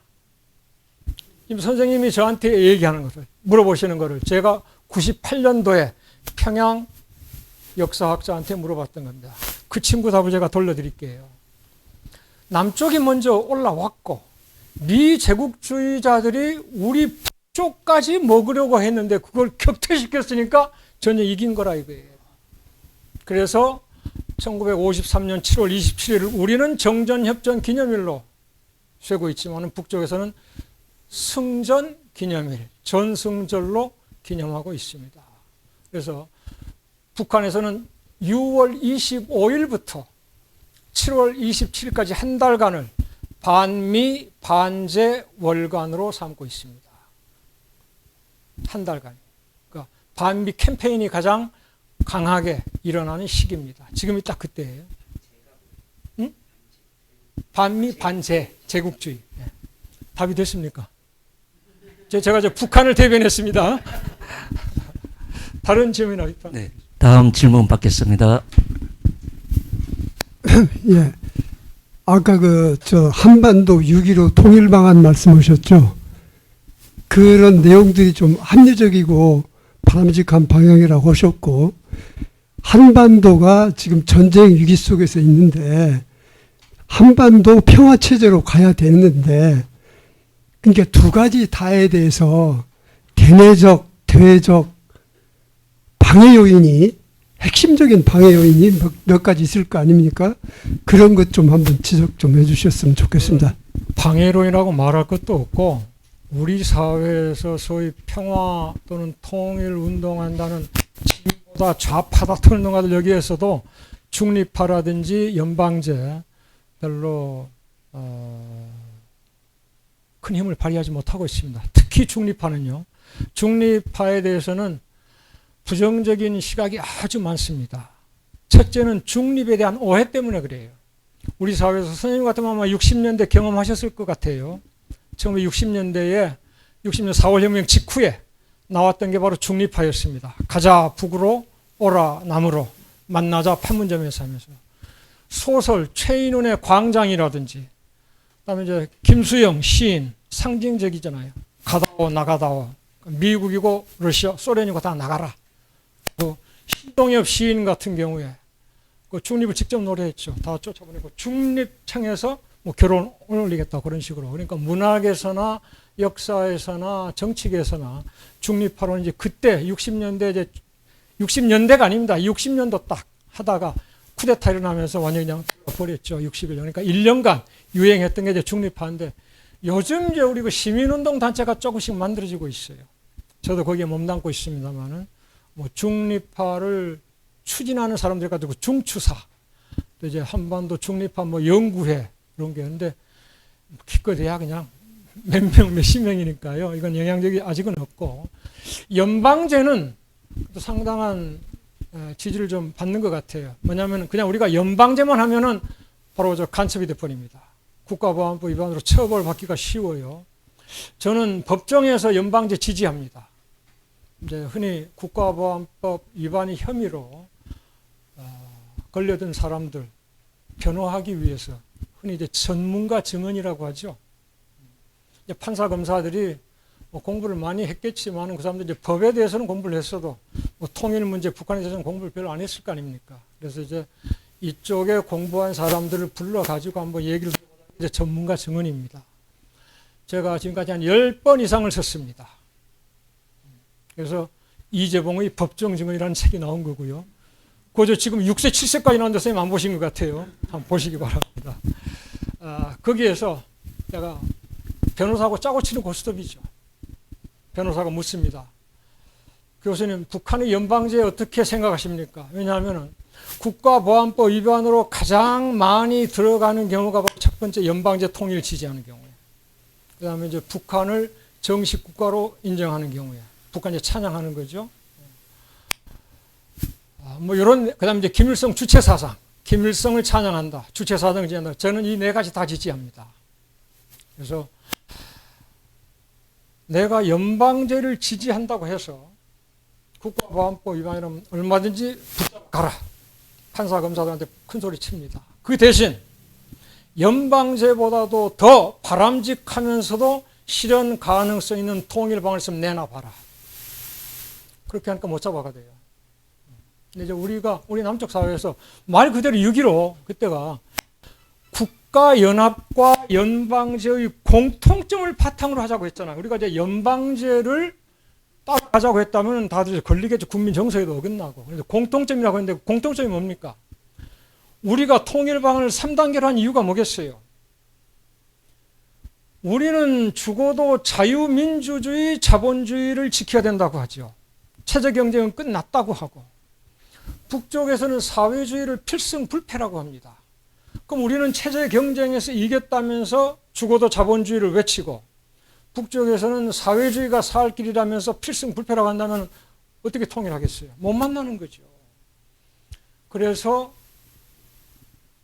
지금 당장 우리가 70년이 가고 80년이 갔어도 통일하는 것은 가능하지도 않고 바람직하지도 않기 때문에 점진적으로 통일하자는 거예요. 그래서 그 1단계가 바로 화해하고 협력하는 겁니다. 그래서 제가 1단계에서 북쪽하고 화해하고 협력하려면은 될수록 적대감을 낮추고 주적이라는 말을 하지 말아야지. 주적 빨갱이라고 하면서 어떻게 화해하고 협력하느냐. 제가 이제 그렇게 얘기하는 거거든요. 그래서 지금 당장 통일하는 것은 가능하지도 않고 바람직하지도 않다. 점진적으로 한다 이거예요. 연방제가 바로 그거란 말이에요. 그럼 북쪽에서는 니네는 죽어도 자본주의라고 하고 우리는 사회주의라고 하니까 누가 양보할 거냐 이거예요. 그래서 니네는 자본주의 좋으니까 자본주의 지방정부하고 우리는 사회주의 지방정부하고, 그래서 양쪽에 체제가 다른 두 개 지방정부를 투자하는 게 그 연방제거든요. 그래서 이게 이제 공통점이에요. 그러니까 서로 상대방의 실체를 인정하고 상대방을 힘으로 무너뜨리지 않는다는 거. 그리고 점진적으로 하자는 거. 이제 국가연합하고 그럼 연방제 차이가 뭐냐면은 차이는 별로 없습니다. 대외적으로 국가가 하나냐 두 개냐 이거예요. 국가연합의 가장 대표가 지금 유럽연합입니다. 한 30개 국가가 있잖아요. 동남아 국가연합도 있고. 유럽 같은 경우는 한 30개 국가가 모였는데 저마다 자기 자주성 다 가지고 있어요. 독립국가고. 국경이 낮아집니다. 내가 독일에 살면서 프랑스 가서 일하고.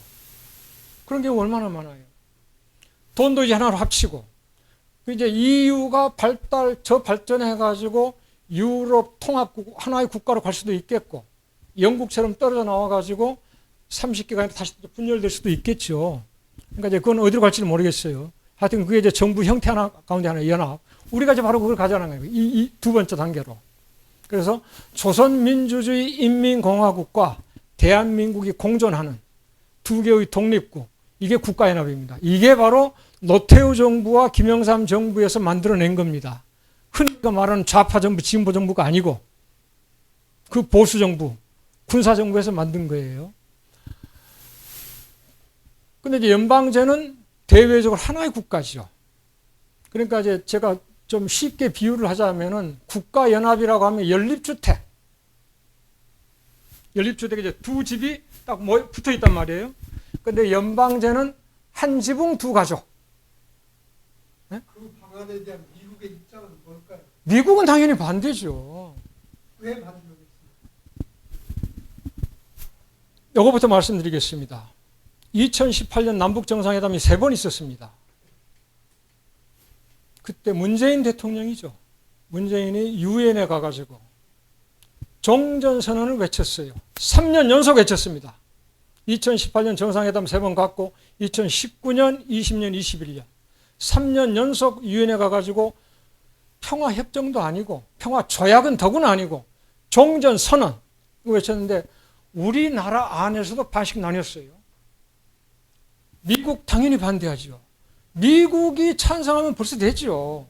우리나라 구구 수구는 다 미국 따라가기 마련이니까요. 미국 왜 반대하겠어요? 그것만 딱 아시면 돼요. 미국은 전쟁 끝나는 거 원하지 않습니다. 1953년 8월 한미 상호 방호 조약이 이제 맺어진 배경이 뭡니까? 한국전쟁이 완전히 끝나지 않았잖아요. 언제 다시 북한이 남침할지 몰라. 그래서 이승만이 애걸복걸하면서 동맹을 맺자고 한 거 아니에요. 북한이 남침할지 몰라. 그때는 이제 북한이 모든 면에서 우리보다 우위에 있었으니까. 그래서 우리도 애걸복걸하다시피 거기에 이제 매달렸죠. 만약에 이것이 종전으로 바뀐다. 주한미군이 여기에 남아있을 법적 명분이 약해져 버리죠. 전쟁이 끝나지 않았기 때문에 북한이 언제 다시 남침을 할지 모르고 그거 대비해가지고 미군이 이걸 지켜줘야 되는데 북한하고 미국이 전쟁을 끝내버린다? 아무리 주한미군하고 종전협정은 관계가 없다고 하지만 관계가 없을 수가 없지요. 그럼 전쟁이 끝나면은 주한미군이 계속 있어야 될 명분이 없어지거나 약해지기 때문에 반대하는 거예요. 주한미군 나가는 걸 원치 않지요. 냉전시대 주한미군의 가장 큰 목적은 소련을 견제하면서 북한이 남침을 막는 것이었습니다. 그렇기 때문에 58년도에 미국 핵무기가 우리 남한에 들어온 거예요. 91년에 나갔습니다. 왜 58년에 들어오고 91년에 나갔겠어요? 소련 때문입니다. 소련이 57년 대륙간 탄도미사일 개발하고 91년 무너지니까 나간 거죠. 북한을 겨냥했다면 왜 58년 들어오고 91년 나갔겠어요? 근데 지금 탈냉전은 이제는 미국이 저기 소련에서 중국으로 바뀌었단 말이에요. 아까 말씀드렸듯이 미국의 제1 목표가 중국을 견제하고 봉쇄하면서 세계 유일의 초강대국 자리를 지키는 거니까 중국을 견제하고 봉쇄하는데 주한미군이 빠진다면 거기에 구멍이 엄청나게 크게 뚫리는 거죠. 거꾸로 중국을 견제하고 봉쇄하기 위해서는 주한미군이 있어야 되고 주한미군이 계속 유지되기 위해서는 분단 상태로 있어야 되고 북한이 계속 도발해 줘야 됩니다. 네, 답이 됐습니까? 네. 네, 교수님 오늘 말씀 너무 감사드리고요. 네, 좋은 거, 새로운 걸 많이 배워서 이제 감사드립니다. 근데 저는 평택에서 실제 3년 군대 근무를 했고요. 거기서 이제 그 사령관이나 아니면 이제 그 한국 그 카투사 지원단이라고 있어요. 거기서도 근무를 했는데, 그러니까 이제 JSA라든지 이런 이제 특권층의 이제 그런 이제 자녀들이나 이런 분들이 갈 수 있는 이제 지역을 저는 이제 볼 수 있는 이제 그런 이제 장점이 있었는데, 지금 보면은 이제 제 생각은 그렇거든요. 뭐냐면 친일이 있고 친중이 있고 일반 이제 대중들이 보면은 이제 그 선동주의로 많이 그렇게 얘기를 해요. 그래서 이제 쉽게 말하면은 이제 보수권에서는 그 친일 쪽에 서서 미일 중에 그러한 다국적을 구성하자 이런 보수 논리를 피는 거고, 또 이제 진보 쪽에서는 경제적으로 그래도 중국과 우리가 뗄래야 뗄 수 없는 관계이기 때문에 우리가 중국과의 관계도 부드럽게 하면서 우리나라의 이익을 위한 이제 뭐 외교라든지 군사라든지 이런 거를 할 수밖에 없는 우리 처지라는 거를 지금 이야기 다 하고 있거든요. 이게 젊은 세대들이 많이 이제 그런 얘기를 듣고 하고 있는데, 저 같은 경우에 이제 질문을 드리고 싶은 게 뭐냐면 그거죠. 제가 이제 좀 어떤 기회가 있어서 우리나라의 판사, 검사 아니면 의사 이런 자제들을 내가 가르칠 수 있는 그런 위치에 있어요. 예, 야, 그래서 조금 더 얘기를 해보면 그런 특권층 자제들에게 어떻게 우리가 갖고 있는 이러한 국가 용미라든지 아까 말씀하셨던 이제 그런 사람들에게 어떤 방향으로 얘기를 해줘야 우리가 정말 실질적으로 용미라든지 용중이라든지 우리의 생각을 전할 수 있을까? 요거에 대해서 한번 교수님의 그런 방향을 듣고 싶습니다. 저도 군대 자랑하겠습니다. 저도 군대 갔다 왔습니다. 76년부터 33개월. 우리가 중국하고 92년 국교 정상화했습니다. 그 전까지는 중국 오랑캐였죠. 중국이라고 하지 않고 중공이라고 했죠. 92년 국교를 시작했는데요. 91년 소련하고 했고 93년부터 중국한테 무역 흑자를 보기 시작했습니다. 미국한테는 계속 적자를 보다가 전두환 정권 때 83년부터 흑자를 보기 시작했어요. 일본은 우리가 65년 국교 정상화했는데 아직까지 흑자를 누려본 적이 없습니다. 해마다 200억 달러 적자를 봅니다. 소위 그 소부장 때문이겠죠. 그러한 중국하고 교역이 엄청나게 빠른 속도로 증가했습니다. 그래가지고 2003년 한중 교역액이 한일 교역 규모를 넘어서 버렸습니다. 2004년에는 한미 교역 규모를 넘어섰어요. 2009년에는 한중 교역 규모가 한미, 한일 합친보다 더 많아져 버렸습니다. 2009년부터요. 그러니까 미국의 2배가 된 겁니다. 그래서 우리는 이제 경제적으로는 중국하고 먹고 살았다는 거죠. 그 내용이 좀 전에 말씀드렸듯이 일본한테는 한 해도 흑자 누려본 적 없고 연평균 200억 달러 적자를 본다. 미국한테는 한 250에서 300 가까이 흑자를 봤습니다. 80년대 중반부터 지금까지. 중국한테는 500 내지 600억 달러 흑자를 봤어요. 2, 3년 전까지. 우리나라 전체 무역 흑자가 한 7, 800억 달러 했습니다. 작년 빼놓고. 그러니까 중국에서 거둬들이는 무역 흑자가 대략 한 7, 80% 됐습니다. 그러니까 속된 말로 중국 때문에 먹고 살았습니다. 그럼 이러한 상황에서 우리가 미국과 중국 사이에서 어떻게 할까? 2000년대 초부터 우리가 미국 편을 들어야 되느냐 중국 편을 들어야 되느냐 그런 여론조사가 많이 나왔습니다. 선생님들도 아마 그런 경험 있으실 거예요. 우리가 앞으로 미국 편 들어야 되느냐 저거 반대했어요.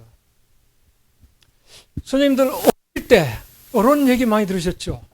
네 아빠가 좋으냐 엄마가 좋으냐.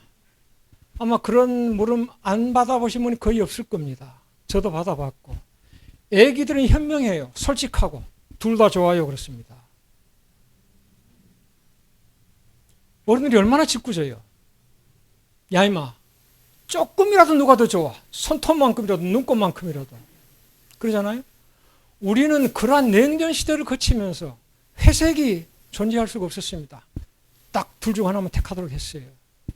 그러니까 애기를 그냥 울리고 말아요. 이거 정말 잘못됐어요. 앞으로 우리 이제 선생님들은 안 그러시겠죠. 우리 밑에 애들한테는 그러지 말아야 됩니다. 설사 애기가 나는 아빠가 더 좋아하더라도 얘놈아 엄마도 같이 좋아해야지. 이렇게 야단을 쳐야 되는데 둘 다 좋다는 애기한테 누가 더 좋아 이렇게 짓궂게 했다고. 이거 얼마나 잘못된 교육이에요. 그래서 저는 아빠도 좋고 엄마도 좋듯이 친미도 하고 친중도 하자 이거예요. 그래서 상황에 따라서는 친미도 하고 친중도 하고 또 잘못 나갈 때는 반미도 하고 반중도 하고 경우에 따라서. 왜냐하면은 국가 간의 관계는 제가 공부하는 국제 관계에서는 아주 유명한 식상할 정도로 널리 퍼진 말이 있습니다. 국제 관계에서는 영원한 적도 없고 영원한 우방도 없다. 어제의 적이 오늘 친구가 되고 오늘 친구가 내일 적이 되는 게 국제관계의 현실이다. 이걸 가장 잘 드러낸 나라가 바로 미국입니다. 1941년 일본의 침략을 받아가지고 전쟁 시작했죠. 그러면서 누구로 친구로 삼았어요? 소련 아닙니까? 소련한테 애걸복걸한 거예요. 제발 좀 들어와 달라고. 그래서 소련하고 일본은 물리쳤습니다. 미국이 8월 6일 히로시마에 8월 9일 나가사키 원자폭탄 떨어뜨리고 소련이 대일 선전포고를 하면서 일본이 바로 항복했잖아요.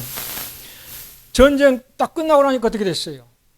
47년부터 냉전을 시작합니다. 소련을 겨냥해가지고. 그래서 그때부터 이제 CIA가 만들어지고 49년 나토가 만들어지고 미국의 저 육군부, 국방부, 국방부가 다 재편되고 다 그런 거예요. 47년에서 49년 사이에 냉전이 시작되는 거예요. 왜? 소련을 견제하기 위해서. 그래서 일본을 끌어들이게 되는 겁니다. 그래서 51년 샌프란시스코 그 조약, 바로 그 전에 미국과 일본이 동맹을 맺습니다. 그러니까 과거의 적을 동맹으로 만들고 친구 소련을 적으로 만들기 시작한 그게 51년부터입니다. 그래서 그때부터 미국이 우리하고 일본을 손잡도록 강요해 왔습니다. 이승만은 말을 안 들었어요. 박정희가 들었습니다. 이제 박정희가 들어와가지고 선생님들 아마 경험하셨을 거예요. 소위 우리가 이제 63세대라고 하잖아요. 1964년 6월 1일 한일협정 이제 반대 시위를 가지고 탱크로 이제 막 대학 위수령 내리고 한 거, 그게 63 사태 아니에요? 박정희가 이제 김종필을 보죠. 일본에다가. 독도 폭파 발언이 그때 나온 겁니다. 김종필한테서. 근데 우리나라에는 잘못 알려져 있어요. 일본이 독도 폭파를 망언을 했다고. 아닙니다. 김종필이 그 말했습니다. 왜냐하면 독도 때문에 한일 협상이 진전이 안 된다 이거예요. 그래서 독도 문제, 위안부 문제, 문화재 반환 문제, 진영 문제 이런 거 전부 다 덮어버렸습니다. 미국에서는 빨리 한일 협정 체결하고 박정희한테 오라고 했어요.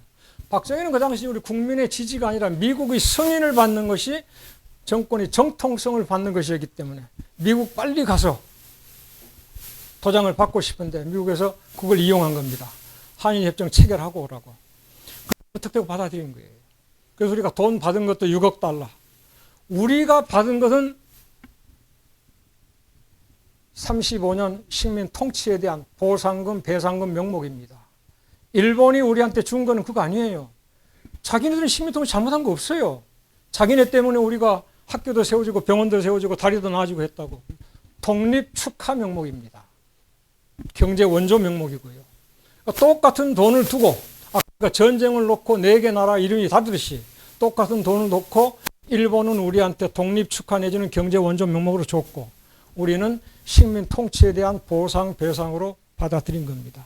그래가지고 한일 국교 정상화가 65년 이루어진 거예요.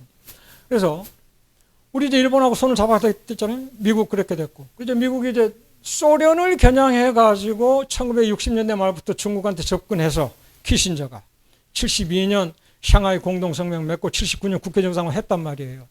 그런데 이제 중국이 커지니까 중국을 이제 적으로 만들기 위해서 이제 다른 나라 다 이제 끌어들이고 있잖아요.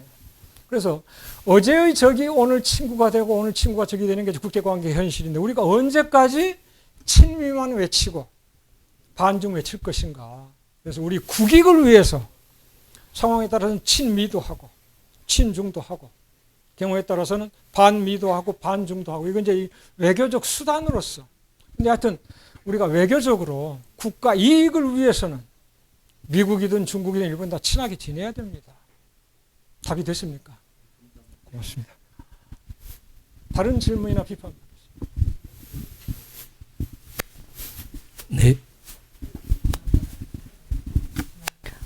안녕하세요. 예, 강의 잘 들었습니다, 선생님. 바로 앞에 질문하신 선생님 질문은 제가 생각하기에는 개인의 이익을 위해서 친미 친일 같은데 아무튼 제 질문 드리겠습니다. 그 독일 통일이 지금 30년 넘어가지 않습니까? 저희 초반에는 사실 독일 통일과 우리나라 통일을 이렇게 뭔가 그 좀 그 레슨을 좀 이렇게 뭐라지? 그러니까 반영하겠다라는 운동 그런 여론들이 많았던 것 같은데 지금은 거의 그런 얘기를 듣지를 못하는데 어쨌든 지금 이제 30년 지난 뒤에 보니까라고 하면서 우리나라 평화통일 내지 중립 연방제 이런 부분을 같이 연관해서 보실 수 있는지 어떤 견해를 갖고 계신지 좀 궁금합니다. 독일 통일이 됐을 때 그거 참 부러워했죠. 독일과 관련해 가지고 제가 한 말씀 드리고 자꾸 바깥으로 막 삐져나가는데요. 잔소리가 길어지는데요. 독일은 2차 세계대전을 일으킨 전범 국가로서 분단이라는 처벌을 받았습니다. 아시아에서는 일본이 그런 나라예요. 아시아에서 일본 침략 당하지 않은 나라 없습니다. 우리를 포함해가지고. 그럼 아시아에서는 일본이 분단됐어야지 전범 국가 일본은 멀쩡하게 살아남고 일본의 침략을 받아가지고 35년 동안이나 피해본 우리 조선이 왜 분단됐느냐. 저 이렇게 얘기하거든요. 바로 그게 이제 금방 얘기가 나온 거예요. 일본을 친구로 만들기 위해서. 그러니까 다 미국 때문이죠, 이것도. 근데 독일이 89년 됐는데 이걸 우리가 이제 흡수 통일이다 아니다 이렇게 이제 얘기가 나와요. 이제 형식적으로는 분명히 흡수 통일이죠. 동독이 서독 흡수됐으니까. 하지만은 합의에 의해서 이루어진 거니까 내용적으로는 합의 통일이다 이렇게 얘기하거든요. 그러니까 우리가 어디에다 초점을 맞출 것이냐. 그 흡수 통일의 정의는 뭐고 합의 통일의 정의는 뭐냐. 그러니까 합의이면서도 흡수 통일이죠. 그래서 우리는 윤석열 정부에서도 우리는 흡수 통일은 안 한다 해요. 이게 참 모순이에요. 그러면서 체제가 강한 쪽이 뭐 유지돼야 되지 않겠느냐. 그러니까 북한 체제는 우리도 지금 언뜻 생각하면은 우리 젊은 친구들이 지금 젊은이들한테 얘기할 때요. 통일을 반대하는데 그 큰 이유가 두 가지예요. 만약 통일이 되면은 엄청난 혼란이 따를 것이다. 지금 우리 남쪽 잘 살고 있는데 왜 그런 사회 혼란을 우리가 초래해야 되느냐 이거예요. 또 하나는 나도 지금 먹고 살기 어려워. 그래서 뭐 3%, 5%, 7%라는 말이 나오잖아요. 그럼 북한은 우리보다 훨씬 못 살고 빌어먹고 굶어 죽는다는 말이 있는데 그러면 저 새끼들한테 우리가 세금을 내야 되지 않느냐. 나도 먹고 살기 어려운데. 그 두 가지예요. 그러니까 천문학적인 통일 경비가 들 것이라는 거하고 하나는 엄청난 사회 혼란이라고. 이게 이제 우리 통일 정책을 모르기 때문에 하는 소리예요. 통일 교육이 안 됐다는 소리죠. 우리 정부의 통일 정책은 거듭 말씀드립니다만 소위 진보 정부가 아니라 보수 노태우 김영삼 때 만들어진 게 점진적인 통일이잖아요. 이렇게 점진적으로 천천히 이루어지면 사회 혼란이 왜 생겨요? 천문학적인 경비가 왜 들어갑니까? 그런데 우리는 북한이 무너지고 우리가 흡수하는 것만 딱 생각해요. 흡수 통일은 안 한다고 하면서도 실질적으로는 흡수 통일을 목일에 떠올리고 있는 거예요. 통일하면 북한이 사라져버리고 우리가 그냥 북한까지 차지하는 거. 이게 흡수 통일이죠. 독일이 이것 때문에 고생 많이 했잖아요. 거의 한 30년 동안. 그러면은 아까 잠깐 말씀드린 동독은 북한보다 정치적으로 안정되고 경제적으로 잘 살았어요. 그렇죠? 서독은 우리 남한보다 훨씬 잘 살았죠. 그러면은 우리보다 훨씬 잘 사는 서독이 북한보다 잘 사는 독일을 동독을 흡수해가지고 30년 동안 고생했어요. 그 다음에 인구 비례가 남한하고 북한은 2대1입니다. 우리가 5,200, 5,000에서 5,200, 북한이 2,500에서 2,600, 정확하게 2대1이에요. 서독하고 동독은 3.5대1이었습니다. 무슨 말인지 아시겠어요? 그러면은 다시 말씀드릴게요.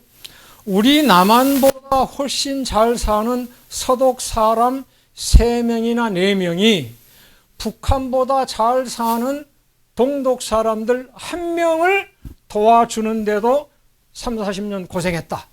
그러면 거꾸로 서독보다 못 사는 우리 남한 사람 둘이서 동독보다 못 사는 북한 사람 하나를 도와주기 위해서는 6, 70년 고생해야 되지 않을까? 흡수통일 반대해야 되는 이유입니다. 그리고 북한 체제가 무너지는 거 저는 가능성도 낮고 바람직하지도 않다고 생각해요. 북한 체제가 무너지면 어디로 가겠어요? 우리는 같은 민족이니까 당연히 우리 거가 되리라고 생각해요. 우리는 독립국가예요. 91년 동시에 유엔 가입했어요. 그래서 북한 핵무기를 없애겠다고 미국이 앞장서 들어갈 수도 있고 유엔에 갈 수도 있고 그 중국 자본이 엄청난데 중국이 들어가지 않겠어요? 한국 전쟁 때 미국이 여기 왔습니까? 우리가 이뻐서 왔어요? 공산주의가 확산되는 것을 막기 위해서 왔죠. 그렇잖아요? 그러니까 소위 이제 자유민주주의 체제를 지키기 위해서 왔단 말이에요. 그러면은 미국이 15,000km 떨어진 남한한테 올 때는 그만큼 공산주의를 막아야 되겠다. 이게 강한 거 아니에요? 중국은 북한에 왜 들어갔어요? 지금 선생님 조중적병지역 1500km입니다. 압록강 끝에서 끝까지, 백두산, 두만강 끝에서 끝까지. 1500km 국경을 접하고 있는 북한하고 중국이에요. 만약에 북한이 자본주의로 된다. 중국 사회주의에 구멍 뚫리지 않겠어요? 그러니까 미국이 우리 남한의 자유민주주의를 지키는 것하고 중국이 북한 사회주의를 지키는 것하고 어느 쪽이 더 절실하겠어요? 그걸 생각해 보시면 되겠죠. 그리고 지금 중국 자본이 엄청나게 북한이 있어요. 그럼 북한이 무너진다고 할 때 중국이 가만히 있을까? 그래, 니네 한 민족이니까 니네 통일하고 살아. 이렇게 된다면 괜찮죠. 그 다음에 우리 남쪽에서는 특히 과거에 김영삼 이제 대통령 선거 막 나올 때 그때 막 이제 북한이 무너진다고 했어요. 대선 그 토론 진행자가 물어봤습니다. 앞으로 여기서 당선되는 사람이 통일 대통령이 될 가능성이 높다 이거예요. 그때 이제 북한 붕괴론이 막 퍼질 때니까 통일 대통령이 되면 북한 어떻게 하겠냐 그랬어요. 공개적으로 이야기했습니다. 김영삼이. 또는 그 뒤에 이회창이나 뭐 이수성이나 이런 사람들이 처벌하겠다 그랬어요. 북한이 무너지면 북한 정치 지도자, 군사 지도자 처벌하겠다고. 그러면 자기네들 처벌하겠다고 하는데 북쪽이 무너질 위기에 우리 남한한테 우리 좀 살려줘 하고 내려올까요? 까짓 거 이래나 죽으나 저러나 전쟁 한번 안 벌릴까요?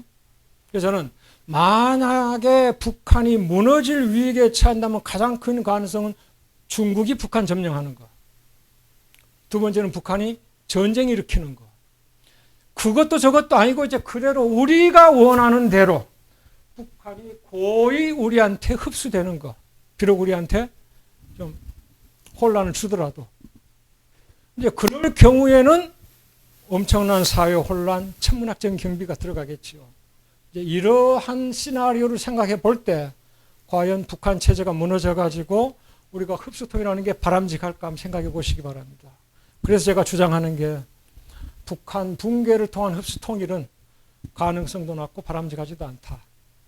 김일성, 김정일, 김정은이가 이뻐서가 아니라 북한 사회주의 체제가 바람직해서가 아니라 우리가 살기 위해서라도 북한 무너지면 안 된다. 이렇게 얘기하는 겁니다. 도움이 됐습니까? 고맙습니다. 네, 지금 시간이 8시가 이제 지나갔습니다. 꼭 질문해야 될 분 아니면 오늘 이것으로 강연을 마치겠습니다. 네, 감사합니다.